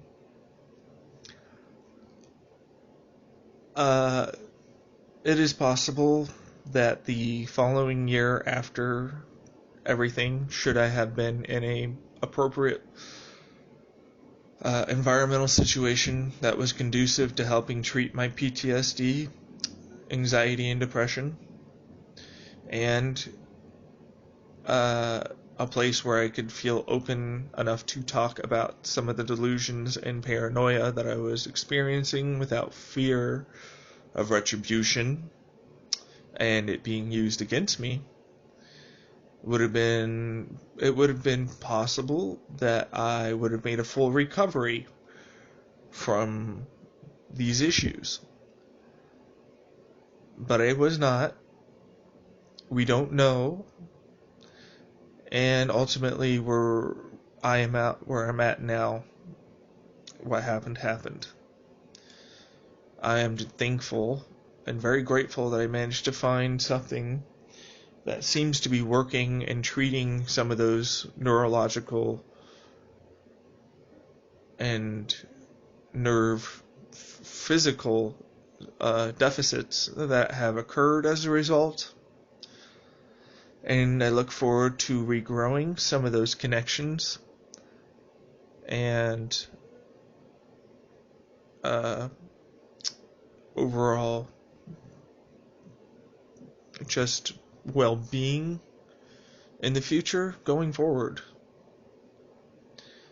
This treatment plan that I've come up with myself through research and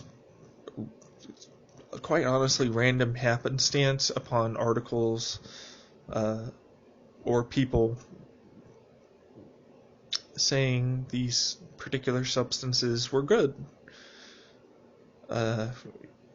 or what they did, and the evidence that backed them up in the case of the lion's mane mushroom with Paul Stamets and his host defense company. I have to say that the dude is very knowledgeable. I mean, he's got a PhD in microbiology, or mycology. I mean, anybody that has a PhD in a specific field and they're selling you on that shit, like, you kind of have to be a little careful because they know a shit ton more about you, but at the same time, it's like, this isn't business to make shit tons of money. He's in the business of just trying to help people because he believes what he makes can help people and can save the world. That is the business mind you need to have in the supplement world in order to produce something that works. You need to be smart and knowledgeable about what you're doing, and you need to have the ability to sell it. Unfortunately, the two are usually mutually exclusive. Oftentimes, there are people that can sell real damn well, and that's all they can do, and there are people that know a lot about something, how to do that, and they might even make it for themselves, but selling it to others is not even something they think about because it's so out of their league, or they just don't have the time, or whatever it is. So yes, this is a rare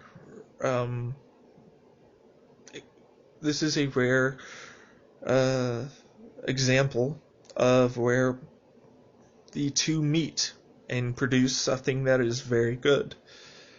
There are multiple studies showing lion's mane mushroom helps with the myelin sheath and the nerves underneath, along with I'm sure other things, but that's what I'm using it for, and it works well. Seems to be. So I would definitely agree that that's good. Sunflower lectin is difficult. The current sunflower lectin that I'm getting, I do not think is actual sunflower lectin anymore. It has reduced its overall effectiveness. This is something I did experience with the same brand and their powdered format of granules. So it will be something to look at to change. in the future. As brands do have the sort of pump and dump scheme format where they will introduce themselves into a market with real product that is not tainted and is good, and then over time change that, and then it's not good. So you have to be careful, and you have to watch out, and you have to monitor what you're feeling throughout taking it all the time, every single batch, and measure that against both the day that you're having and whatever else you may have eaten and whatever else you may have done that could affect your mental. So you see what I'm saying when it comes down to it's difficult to know, and you have to estimate a lot of the times and guesstimate. So it's rough. I have to pee again. That's better. Alright, so yes, just going over how I've been talking for 2 hours, which is a lot, I'm not gonna lie. But yeah, it's good. We've also kind of justified it in the sense that take any social media platform person, or not person, but site, and look at the traffic and the people that produce versus the people that watch. 99 of, I think the standard ratio in all of them is 99% to 1%. 1% will produce content and stuff, and 99% will be watching that content. So you will have, like, on a bell curve, people who will watch and watch and watch, and people that will produce and talk, or whatever the case is. You know, and those in between, which is the majority. So, yeah, almost everything can be explained on a bell curve in terms of, like, statistical probability of individuals and their personality traits. You fall somewhere on a bell curve. Just, you do.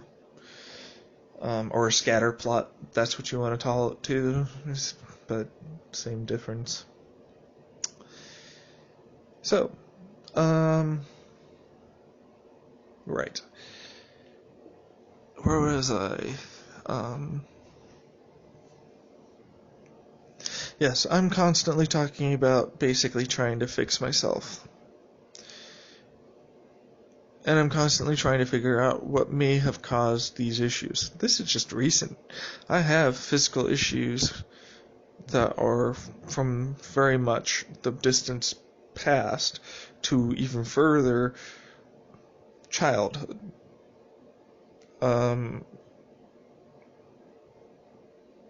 So, yes, while those exist, it does not mean that I remember or know everything about them.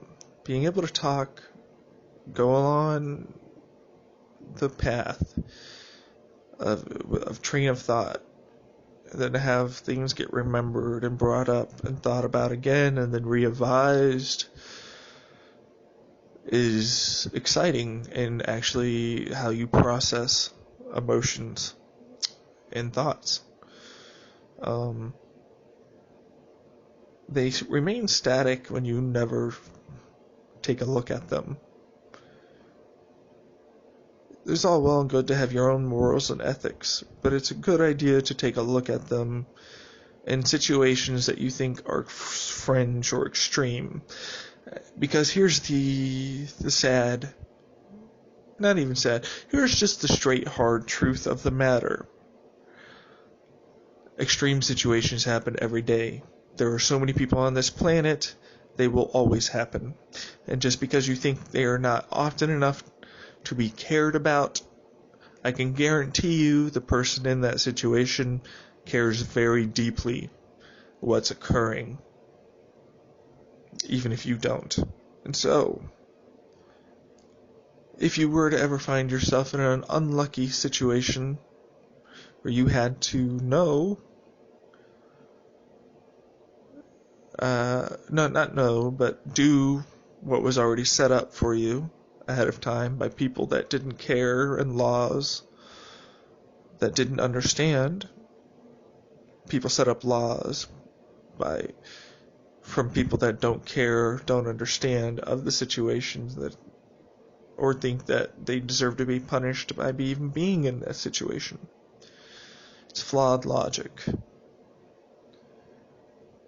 It's detrimental to society, and in general just harms the general population's moral fiber, and quite frankly their emotional ability to move.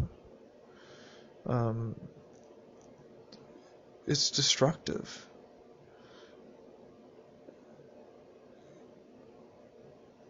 It's not that way for everything, but damn if, at least here in America, it certainly feels like if you're not going to be a perfectly pure Christian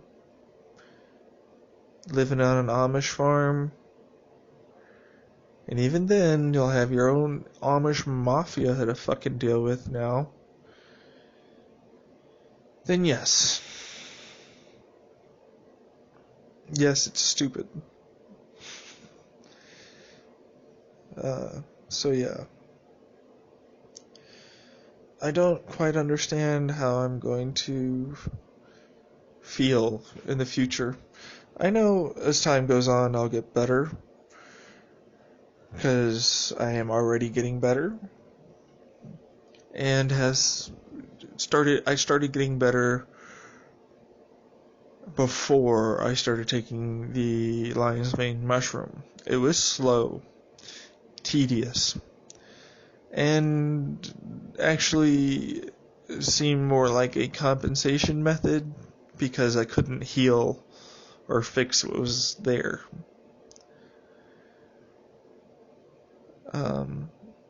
The stuff that I didn't realize I had lost because I didn't even... It just went away gradually, so slowly that I didn't even realize I was losing it. That made me realize something was up. Something was up. Something that is damaging my brain and my nerves.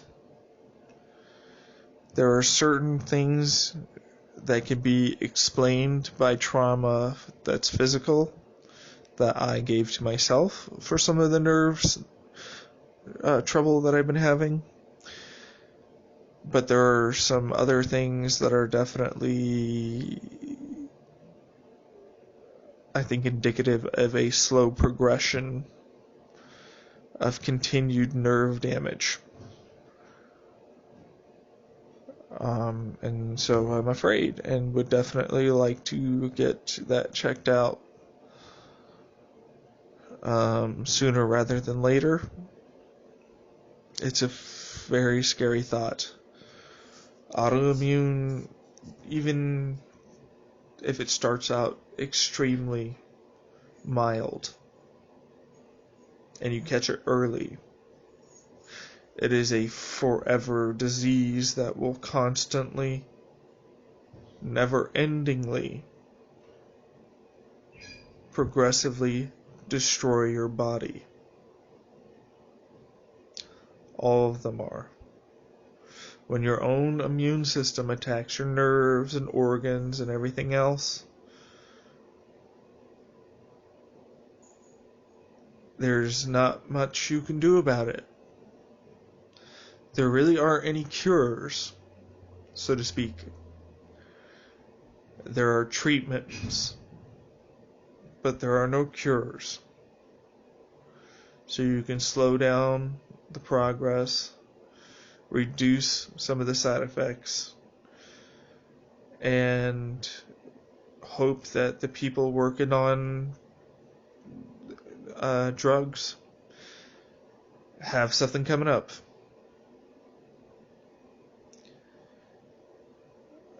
That's about the most you can do if you get diagnosed with one. Well, I'd have to say to those people, try and take some lion's mane mushroom. It might help slow the progression. It seems to have helped me with gaining back both fine motor movement and control back in my arms and legs, sensation of where my body's limbs are relative to me and the rest of me,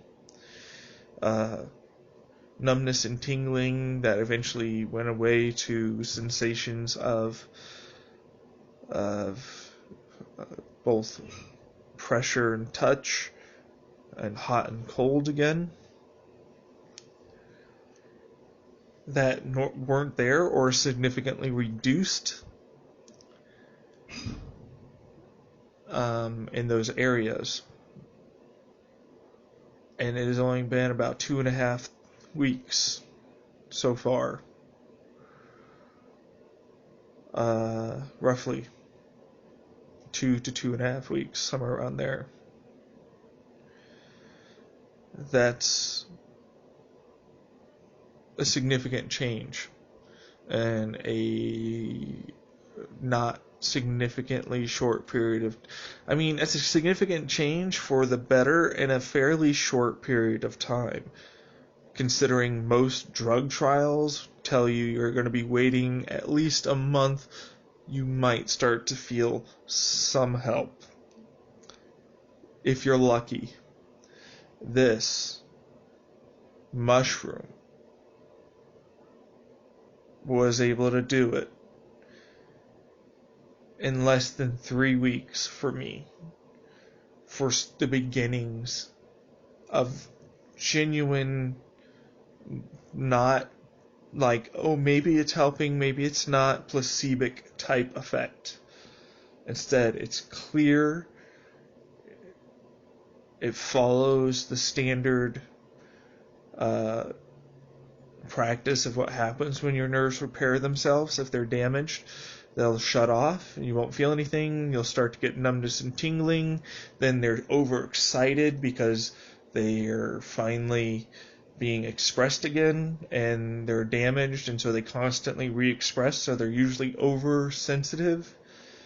And then eventually they go back to normal and having no overly sensitiveness to them, and you still get your standard feelings of sensation and touch, but they're not as grand as they were. That follows standard nerves being repaired. Like, it doesn't matter where you go on the internet, all research will basically say, yeah, if a person's nerves start to get repaired, initially there's pain, numbness and tingling, slowly to sensation, slowly to more sensation, and then overexcited sensation back to normal. That's how repair works. And I've already achieved some of that in certain areas of my body. And some of them are starting to go through that and pick it up. And others still are just getting in the beginning stages, which leads me to believe that I definitely have varying stages of nerve damage throughout my body, which makes me want to know both how and why that occurred. But like I said, some of them I already understand are as a direct result of physical trauma that I've either done to myself or had have happened to me. On the other hand, there's still the fact that this year, or whoever, there was still a slow progression of symptoms that continued. However, I can also somewhat explain some of those as well to either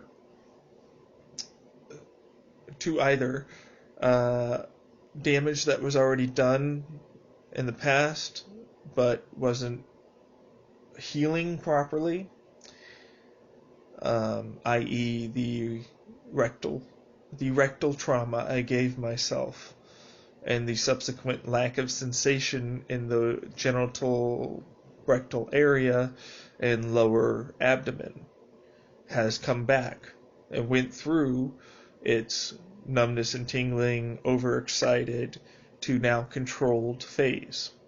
I am now starting to stand up at attention again, meaning my body is starting to stand up naturally in a correct posture again for the first time in over a year, which I have to say, I kind of re-triggered a lot of the old pains and old damage that I gave to my back in the past while I was doing what I was doing to myself, and ignored it and didn't think of it because, oh, it's more back pain, it's more trauma. And then I realized I was having these weird gut things when I tried to stand up, and I slowly started sinking down. And I didn't realize I was doing that until recently, when I realized, oh, I'm actually standing upright. And oh, I'm starting to breathe completely on my right side. I'm starting to take in full breaths. My diaphragm isn't as paralyzed as it was on the right side. Like, I'm starting to feel stuff in my right lungs. I'm starting to feel my breath on my right lungs. I'm starting to feel as though I'm getting a full breath. That's just on my right lung side, of where some of the damage of my back and scar tissue originally occurred as a result of my initial back injury of a bulging disc and ripped muscle fibers in my back at the time. And then the subsequent re-ripping of the scar tissue that reopened a large amount of the damage.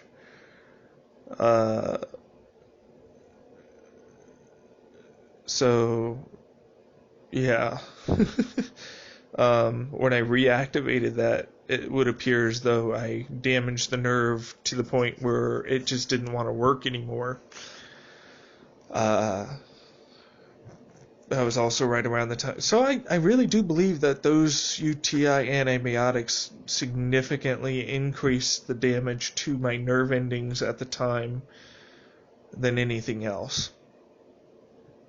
Especially in regards to the most recent time I was given those antibiotics and experienced severe symptoms that were,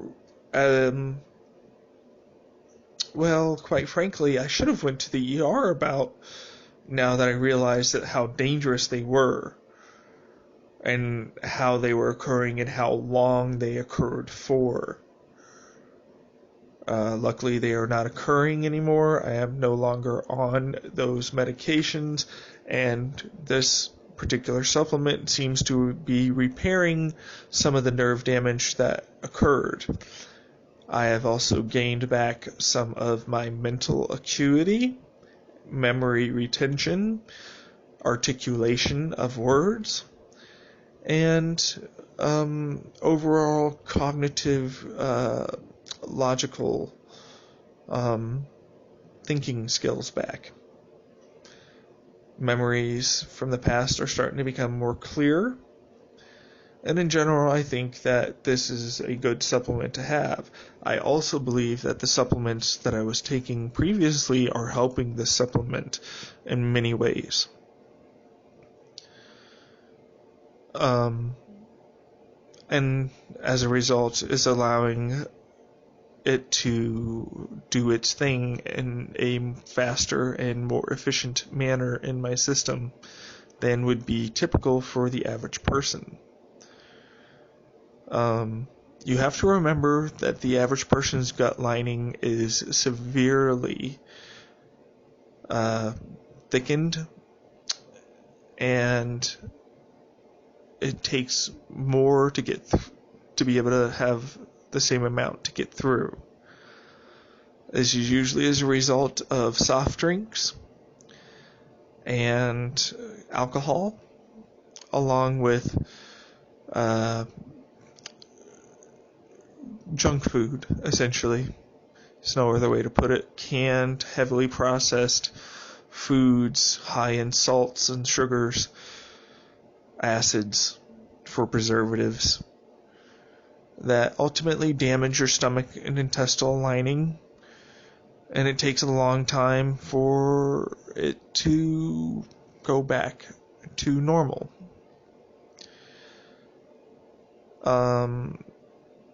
It just reduces absorption and disrupts the microbiome. It took a long time of diet and exercise and change for me to eventually get what I would consider somewhat better than I was.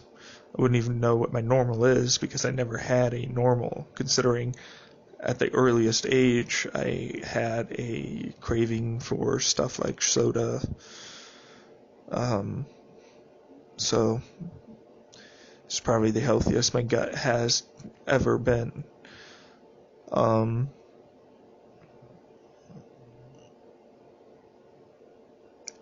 But yeah, I gave up soda years before I started trying to fix my diet. Soda is a bastard, and honestly, caffeine is the real culprit.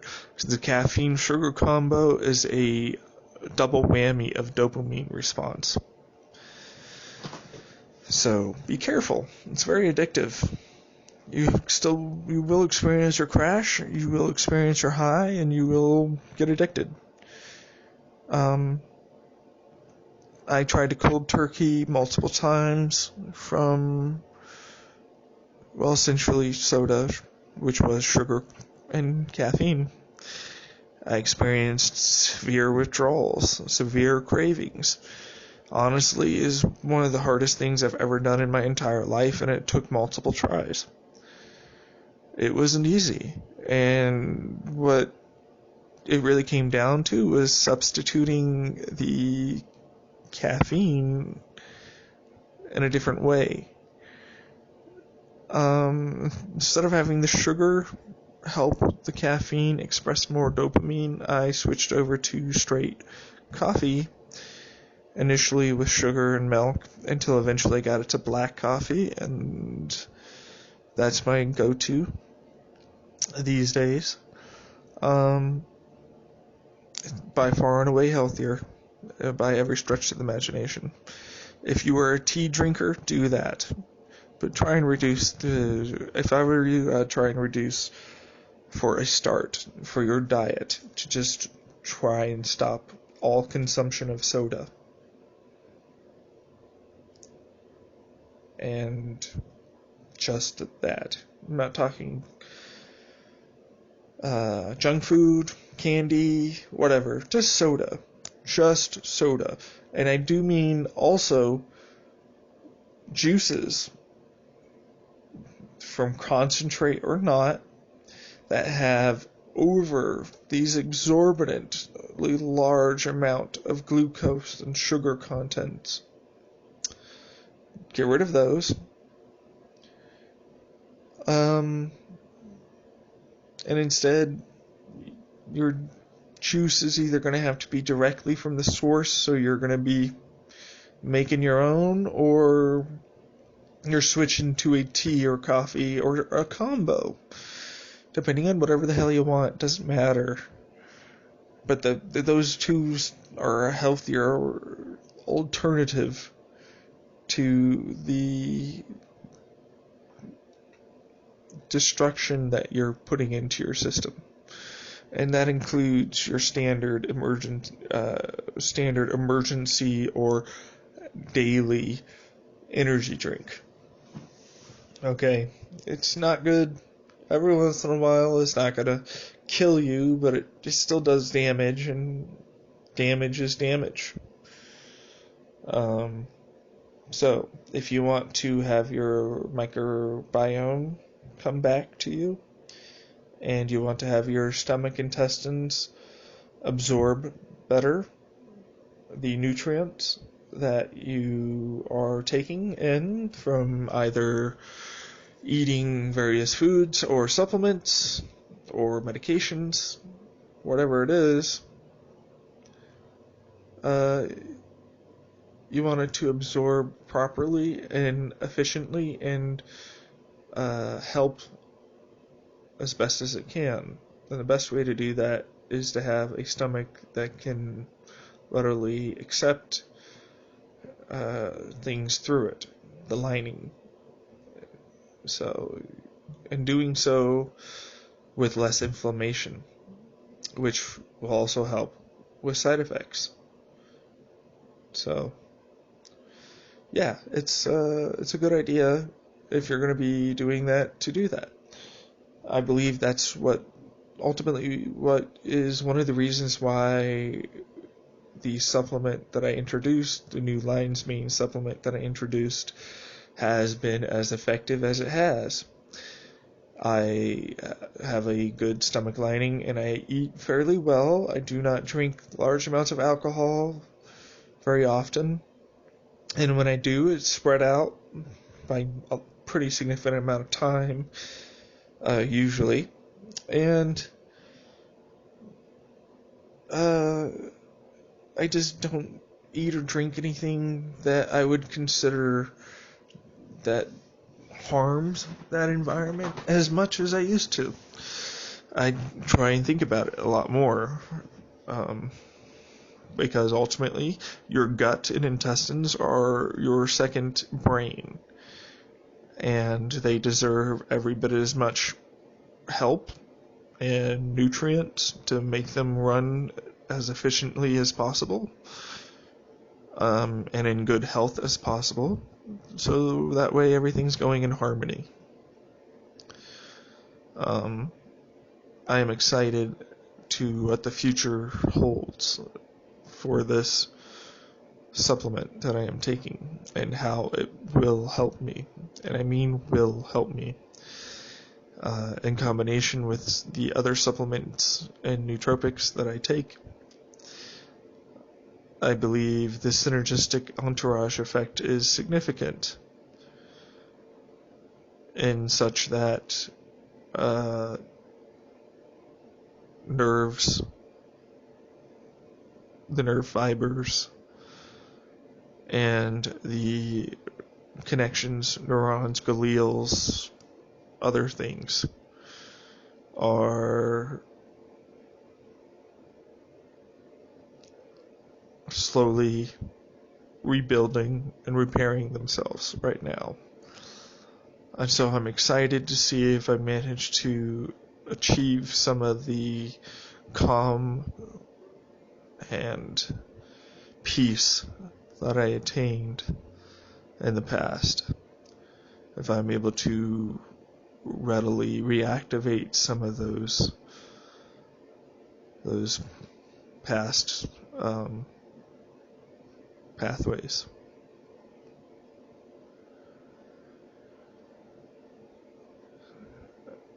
I'm also concerned for the reasons why I mentioned last night, and some more that I've come up with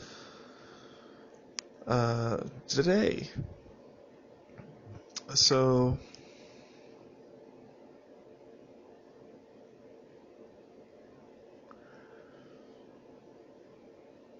I don't know. I hope that there will continue to be good results. I understand there's diminishing returns. I also understand that at a certain point, you just get what you get, and you're not going to repair something that is essentially gone. It's just not going to happen. Maybe with stem cells and everything else. It's possible. But that's not going to be for me. I do believe it will be an interesting year, 2019. I am excited. I am very excited and very apprehensive and cautious for that excitement. All good things.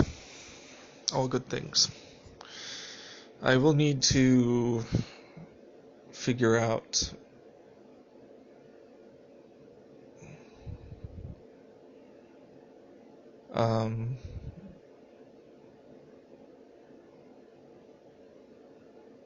what to do in the meantime.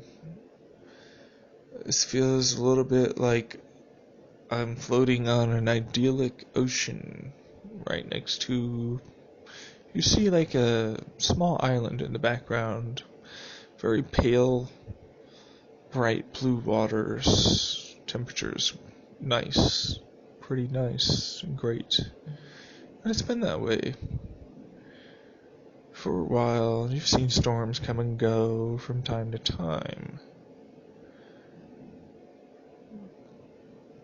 And then,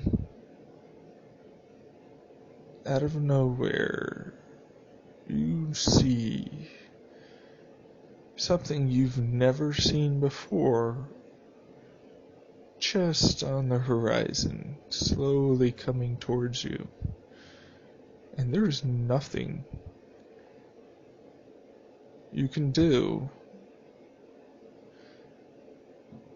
So you hunker down, right? But no. Instead, you realize you have time. You enjoy your time on those waters, thinking about the future, about what it is you're going to need to do to prepare for the storm, and how you're going to set this up, and where you're going to move things, and all of that. You know?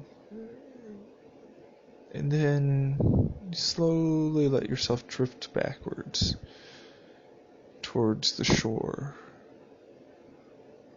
All the while noticing the ominous front coming towards you. Get up off your raft, or flotation, or whatever it really is. Or just walk up to shore if you were just swimming. And you start preparation. Eventually, you're done. Most you think reasonable for the time. Decide I can change and add more should it be needed, but you very thoroughly secured stuff for a strong storm, so you're not dumb. You've seen storms before and what they've done and wipe out things, and you see this in front of you that could be something that makes those other storms look like nothing. Or it might not be anything by the time it gets to you. So you prepare for something big, and you have to wait.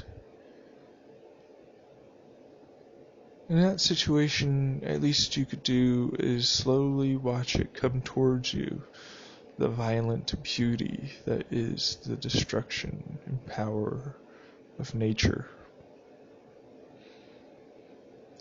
But this is an analogy. And I, unfortunately, don't have anything to look at coming towards me.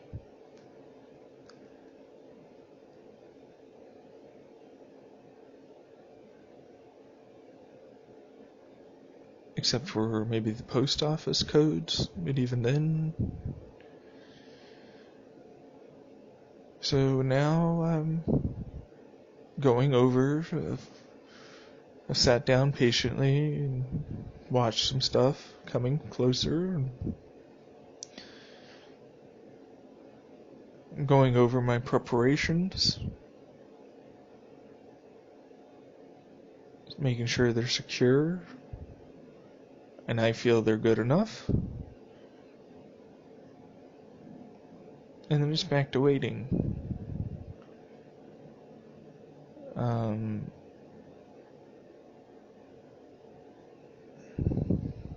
The unfortunate part is nothing really gets taken off. The prepared stage, or at least hasn't been. Storms were coming and going so often that you just kind of stopped and made more things more permanent.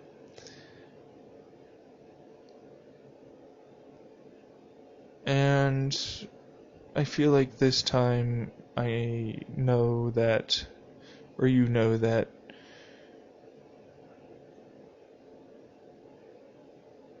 whatever is gonna happen is gonna happen.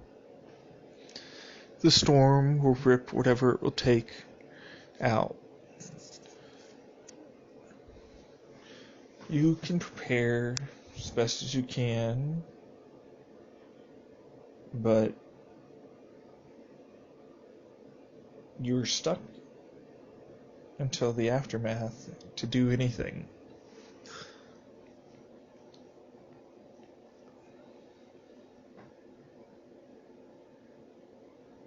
You are at the mercy of the storm.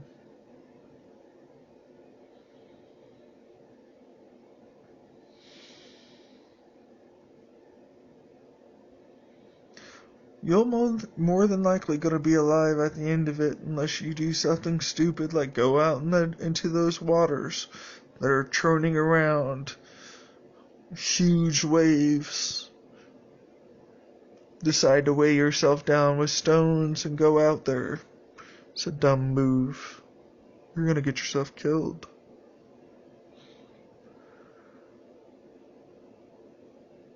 You could go up high in a tree and so many things for an analogy of ultimately doing something that you shouldn't do. And if you've ever looked at the awesomeness of the power of storms, and you've ever seen any movie or TV show, you kind of realize there are people that go mad. A little askew when incredibly powerful storms are going. They scream, they yell, they blast, they cower, shrink, scurry.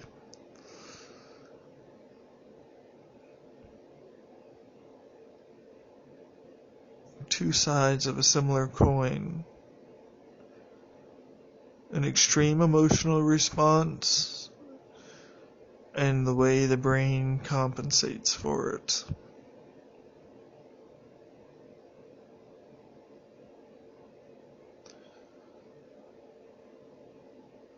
It's trippy, scary, man. Scary stuff.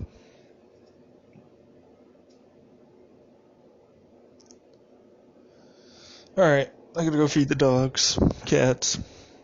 I'll pause this. Alright, it is 12:13 a.m. Now the second day of January in 2019. I got my cat on my lap. He just wants to purr, do his thing, get pet, be warmed up.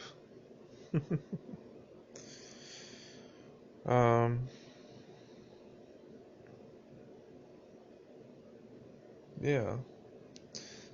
Day went by alright. I feel like I accomplished a good amount with my supplement and treatment plan list, and basically going over it a little bit, correcting some things, taking things out, changing things around. I believe all three of them are much nicer to read now, much easier to just see at a glance, which is good. What I wanted. Mostly did a lot of thinking today. I've been thinking constantly all day.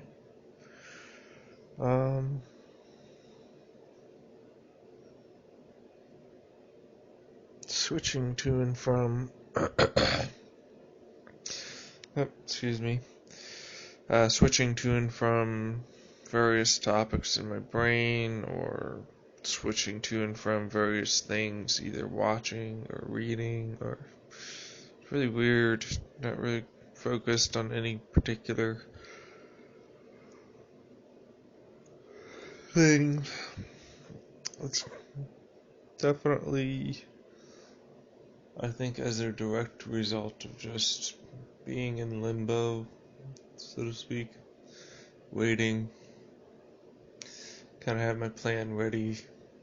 Tomorrow's going to be more calling around, setting up appointments day. Hopefully getting to Costco, get the printer ink so that way I can print out my list and everything. I'd like to be able to give a copy to my counselor when I see him on Friday. It's kind of urgent, but, not drastic or anything like that. Oh, Sinatra. Kind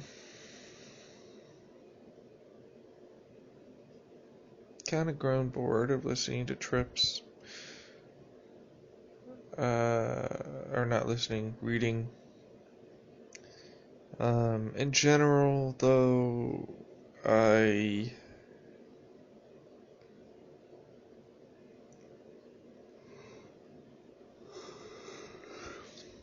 seem to see a lot of people on there trying it out for their first time for similar reasons to myself, which is something that makes me feel hopeful about. Mostly because it means that I'm not the only one that's looking around at this as a potential treatment option.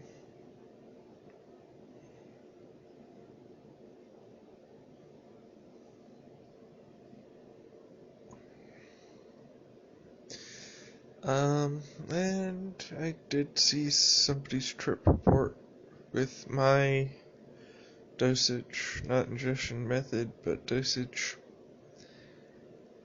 Could kind of tell what to expect in terms of certain things, which was nice.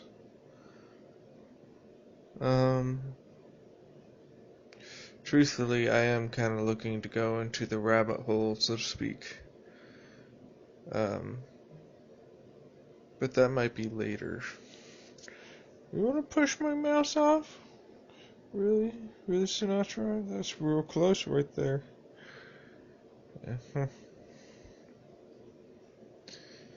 Yeah. I think it'll be a good experience. Seemed to only last about 6 hours, which I think is good, because I should be able to sort of do it all within one day. Start off in the morning, or I don't have movement on my left side of my lip, my upper lip. I didn't realize I couldn't move that. I can move it up and down a little bit, but I don't really have much control over it versus the right side. My right side, all of a sudden I have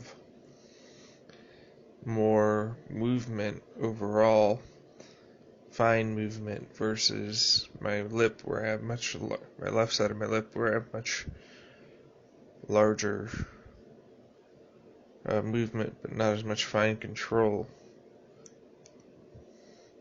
Seems a bit slower too, and muscle contraction timing and release. That's not good. Could be getting better though. I might not have noticed it at this point, and I've only now started noticing it as a result of being able to feel it. Again, there are a lot of things that are in regards to like stuff that could have happened or were happening. It's a possibility. I must advise that I definitely do have significant cognitive bias with the fact that I made this decision, and I like the decision because I made the decision for myself. It wasn't given to me as a list of potential treatments that a doctor tells you have available. I chose it after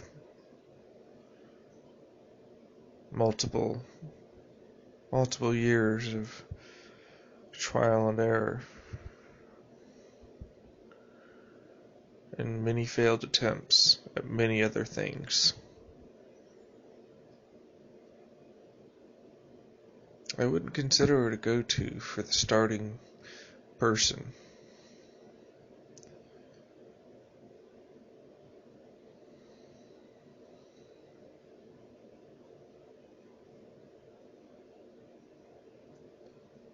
This is going to be troublesome.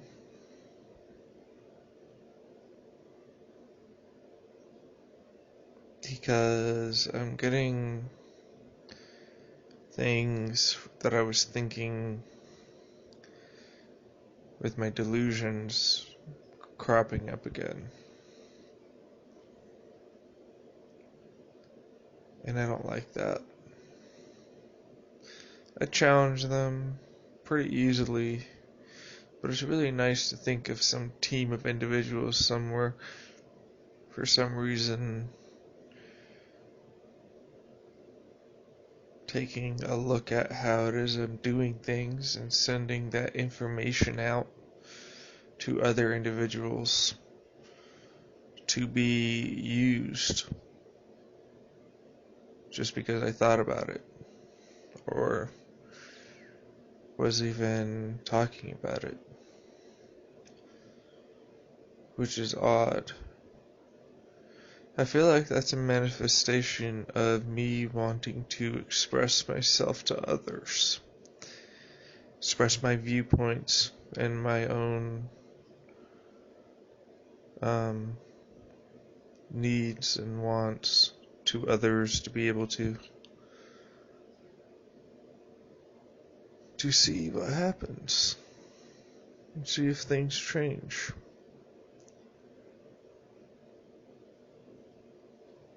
And as a result of not having something like that in my life, it could be that my brain's coming up with its own way of accomplishing it for the time being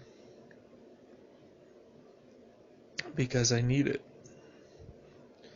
to function.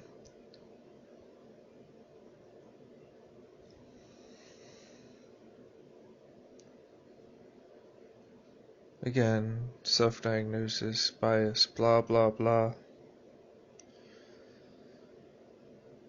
So,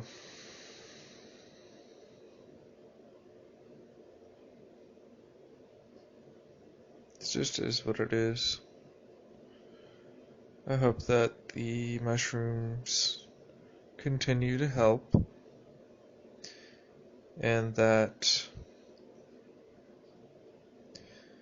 the treatment goes well and I'm able to slowly progress.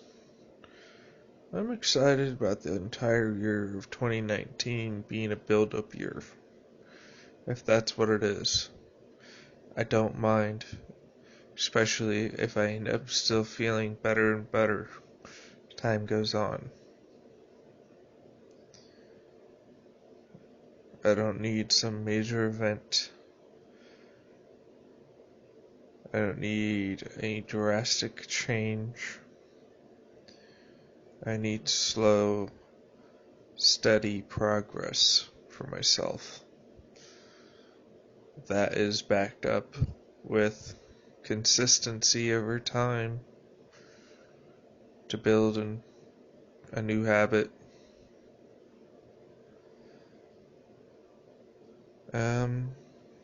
And that's not easy because it takes time, and ultimately you're gonna want the time, even if you're taking, even if you're doing a similar treatment plan to me, where you're trying to regrow nerves and facilitate proper nerve health as best you can with the limited knowledge you have, then yeah.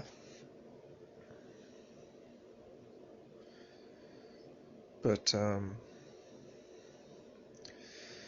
it's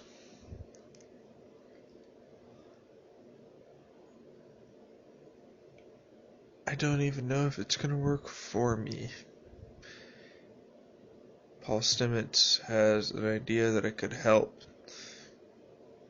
There's anecdotal evidence that suggests, along with some good small studies that suggest reformation and formation of neural pathways, old and new, along with a exhibiting of strengthening of these connections that you have.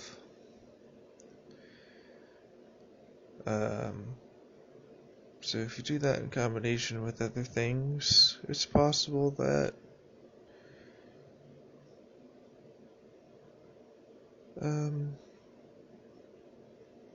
you could potentially keep your benefits and maybe even normalize and stabilize out for yourself.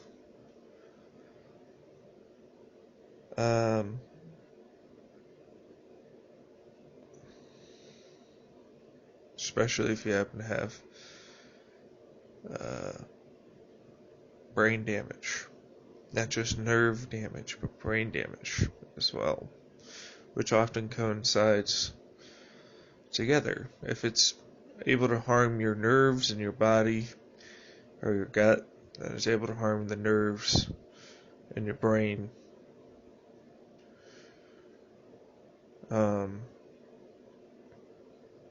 Yeah, I mean the brain has a slightly better protection in that there's the blood-brain barrier, but then there's the added not benefit of if stuff does slightly go through the blood-brain barrier, whatever's closest to the initial point of entrance before it gets split up, gets damaged the most.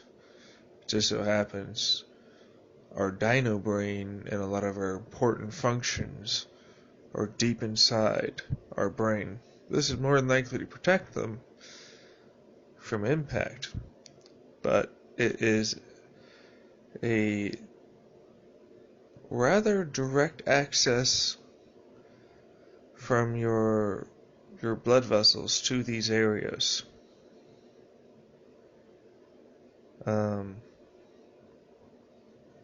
So it's possible that you could damage it in those specific areas. Very small And that's not even getting into the outside neurons and connections that are around. Like I believe it's called the crown neuron. It's just a giant neuron that apparently is in rat brains, that they think they're apparently in human brains as well. Or they found in a human brain. I don't remember what the actual study said. It was 2 years ago now.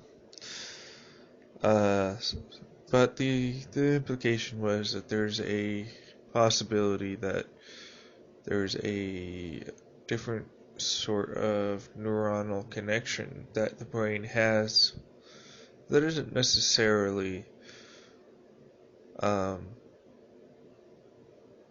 the same as deep in the deep tissue, basically. And then there's other cells that aren't neurons that can still get damaged. And that can affect your cognitive abilities and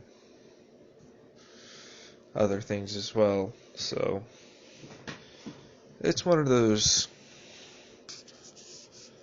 things, where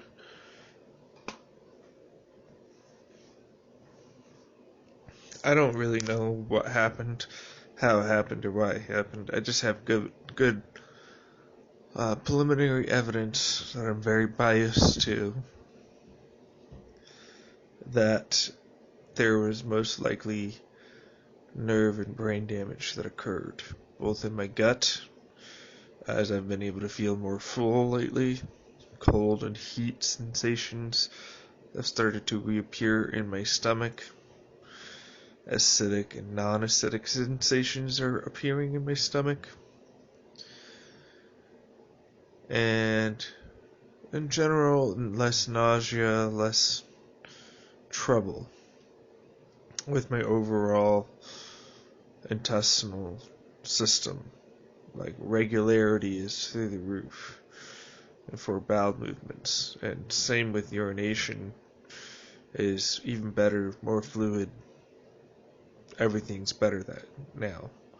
And it's only been 2.5 weeks. Probably closer to actual 2.5 weeks instead of 2 weeks now. I'm not sure.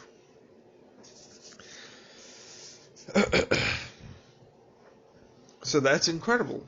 It also makes me angry, because I didn't realize the damage I was doing to myself for way too long.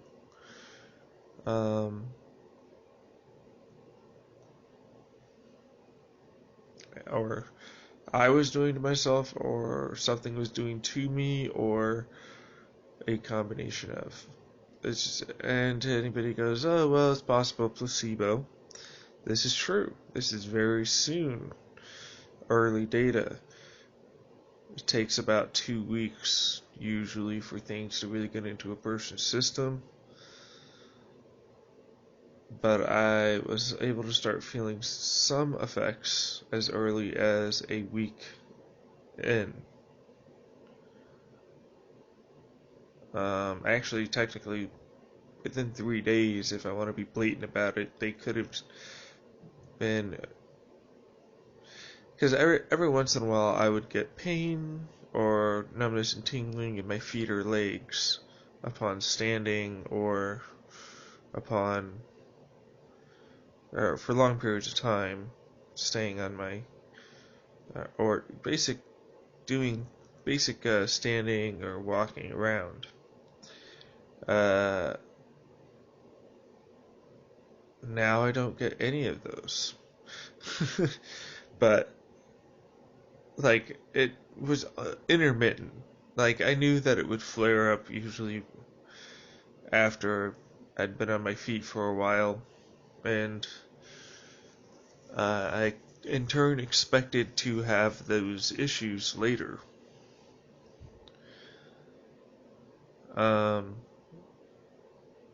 And 3 days in, I started to get those numbness and tingling without having been on my feet for long periods of time. However, I do know and have in the past had the numbness and tingling without uh, the issues, um, without being on my feet from time to time. So I just figured it was, part of that. But if, you wanted to technically call it maybe the most initial beginning could have been 3 days. I am hesitant to say that, though. Definitely within 1 week, though, I started feeling the benefits. It's pretty crazy.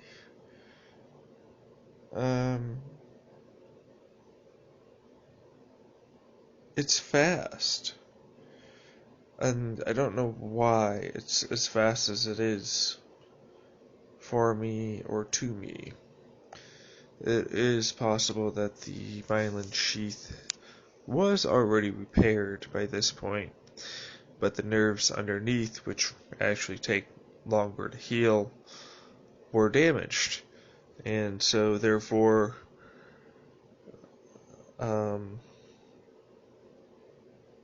that part was done. I didn't need the myelin sheath to be repaired. Instead, I am now repairing my sorry, yawning, my nerves directly, which takes longer. I do believe I was potentially primed ahead of time with my current supplemental stack and my certain dietary lifestyle changes that I have compared to the average individual. Mostly just in terms of not drinking soda and certain forms of junk food that often include significant amounts of sugar or acid or salt. Although salt still gets me.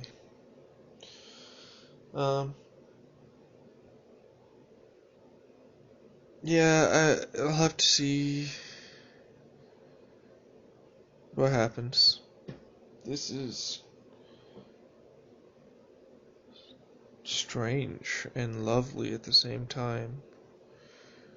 And concerning.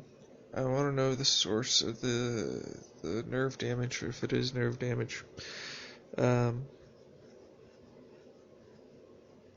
Like I said, it's very soon, and even with my body potentially being primed and all these other situations that could have been helping it along faster for certain areas, while others do seem to be a bit more like you would imagine them to be in terms of, how fast things are repairing and coming back online, so to speak. But that's the thing with nerves and neurons and damage. Some things get hurt more than others, take longer to heal. Some hurts have been around longer and been left to fester. Takes even longer to heal those. So, we'll see what happens after a year. And of this, the lion's mane, I don't think I'll ever be trying to get off of it. The 4-ACO DMT,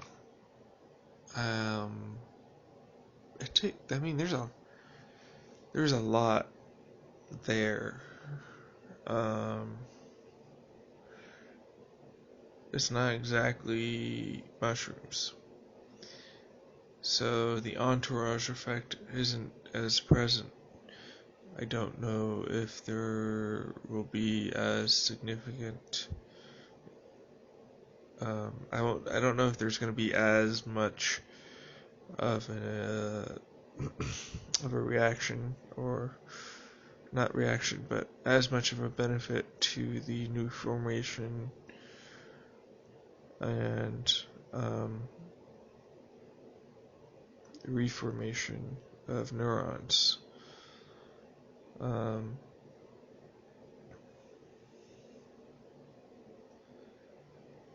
If there will be any, or if there is it reduced or not, or whatever the case is something that I think about pretty often, because this is kind of the whole point. Well, no, that's not necessarily true. It's sort of a double whammy, multiple whammy. Have the neurological benefits, the antidepressant, all that come into play alongside of insights and tools used, gained, and looked at. I already have it out my plan. I don't need to fucking say it again. But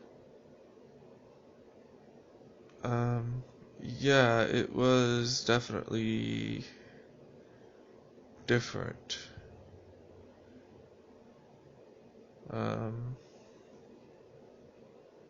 In terms of like my anxiety towards it, at least how it presented itself.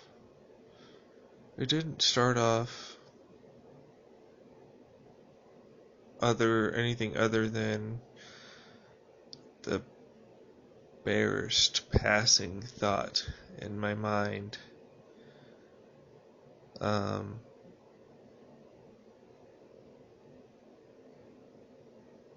That flickered through while going through some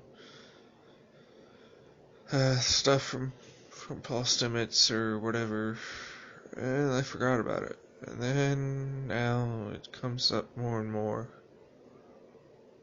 I have to trust that, yeah, there'll be something. I don't know what, but there'll be something that changes. And that's good enough for me. Because even a small amount that your brain does is enough to eventually get to where you need to go. I'm kind of using this medication to cheat the time a bit. Instead of having this be done without any medication over the course of a decade and a half, I'm looking to try and condense it into something that's a little more manageable. Hopefully, this initial treatment's only going to be a short time at max. A year. However, we'll see. It could be trips could take longer. Right now, every 2 weeks is planned, but it's very much open to change, and is really only there to help facilitate the creation of new connections. It's literally the only reason why I have it there, because I believe through my meditation and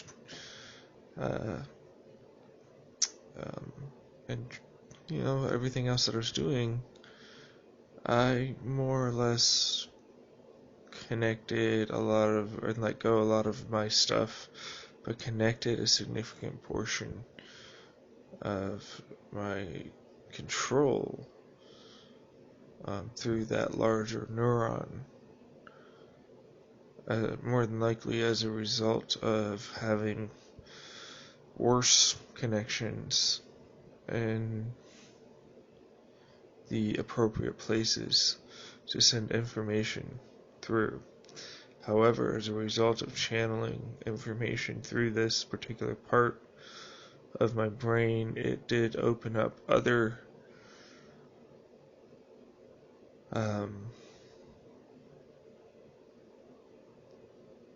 crosstalk, basically, from other parts of my brain.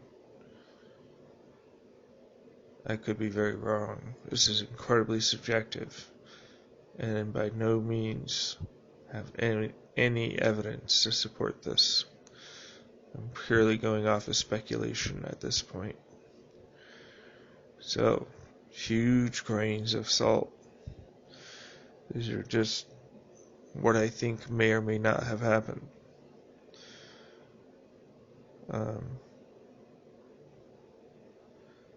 While I was meditating and everything else, I was doing well. That's right around the time when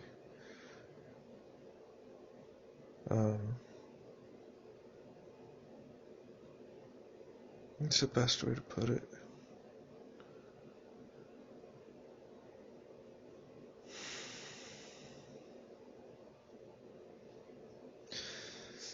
It's right around the time when I was doing most of my meditation, most of my formation of new connections.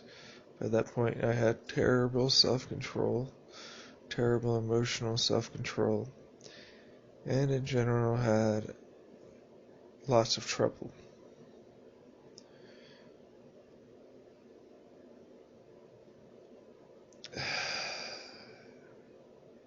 And then I started searching around, floating around in my head, searching around, looking to try and figure out how to process and connect. It took a long time, but eventually I got there.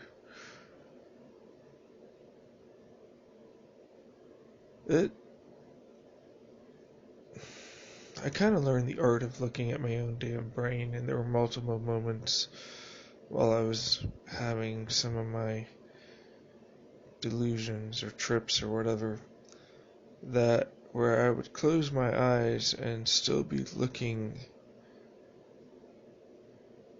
at what's going on. And I don't mean tracers or that silly after image effect. No, I mean genuinely seeing blood flow in my brain and feeling as though I could see from the center of my brain.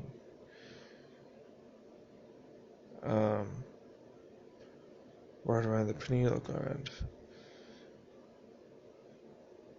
That turns out to be right around where some of the issues with my sight are. My actual physical sight. And I've now since regained some sight back in those areas that were kind of empty, but still there. Odd to say. So, I really need to get shit checked out.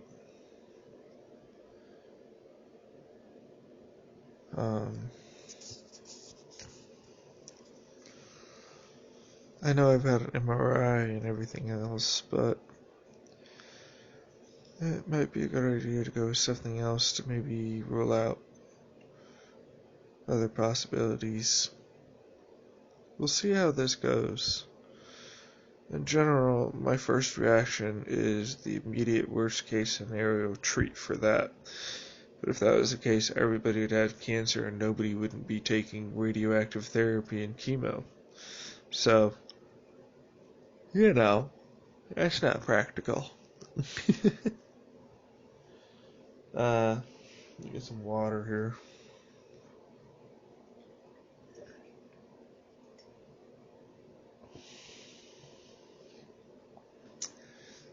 So,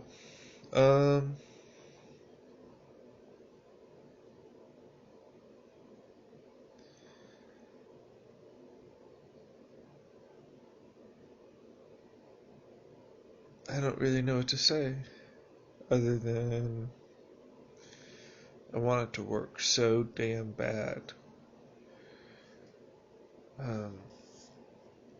I know it sounds shitty to say, but it's not like I'm in the best environment conducive to my mental health.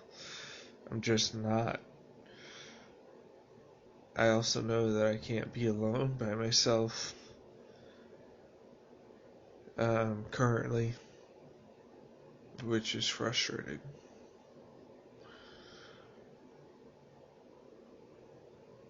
I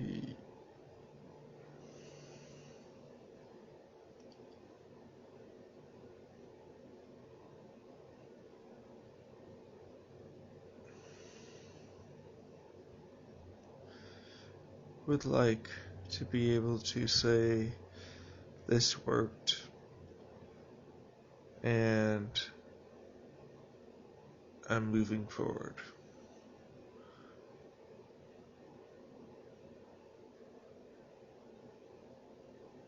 That's really the end of it.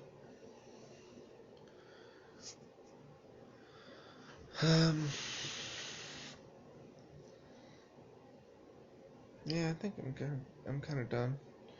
There's not much else to talk about, think about.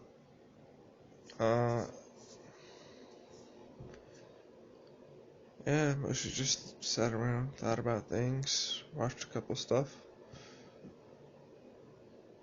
did a few chores, got my goal done for that day,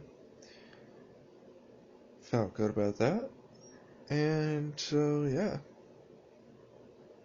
hope to carry that forward into later today. That's really all I can do.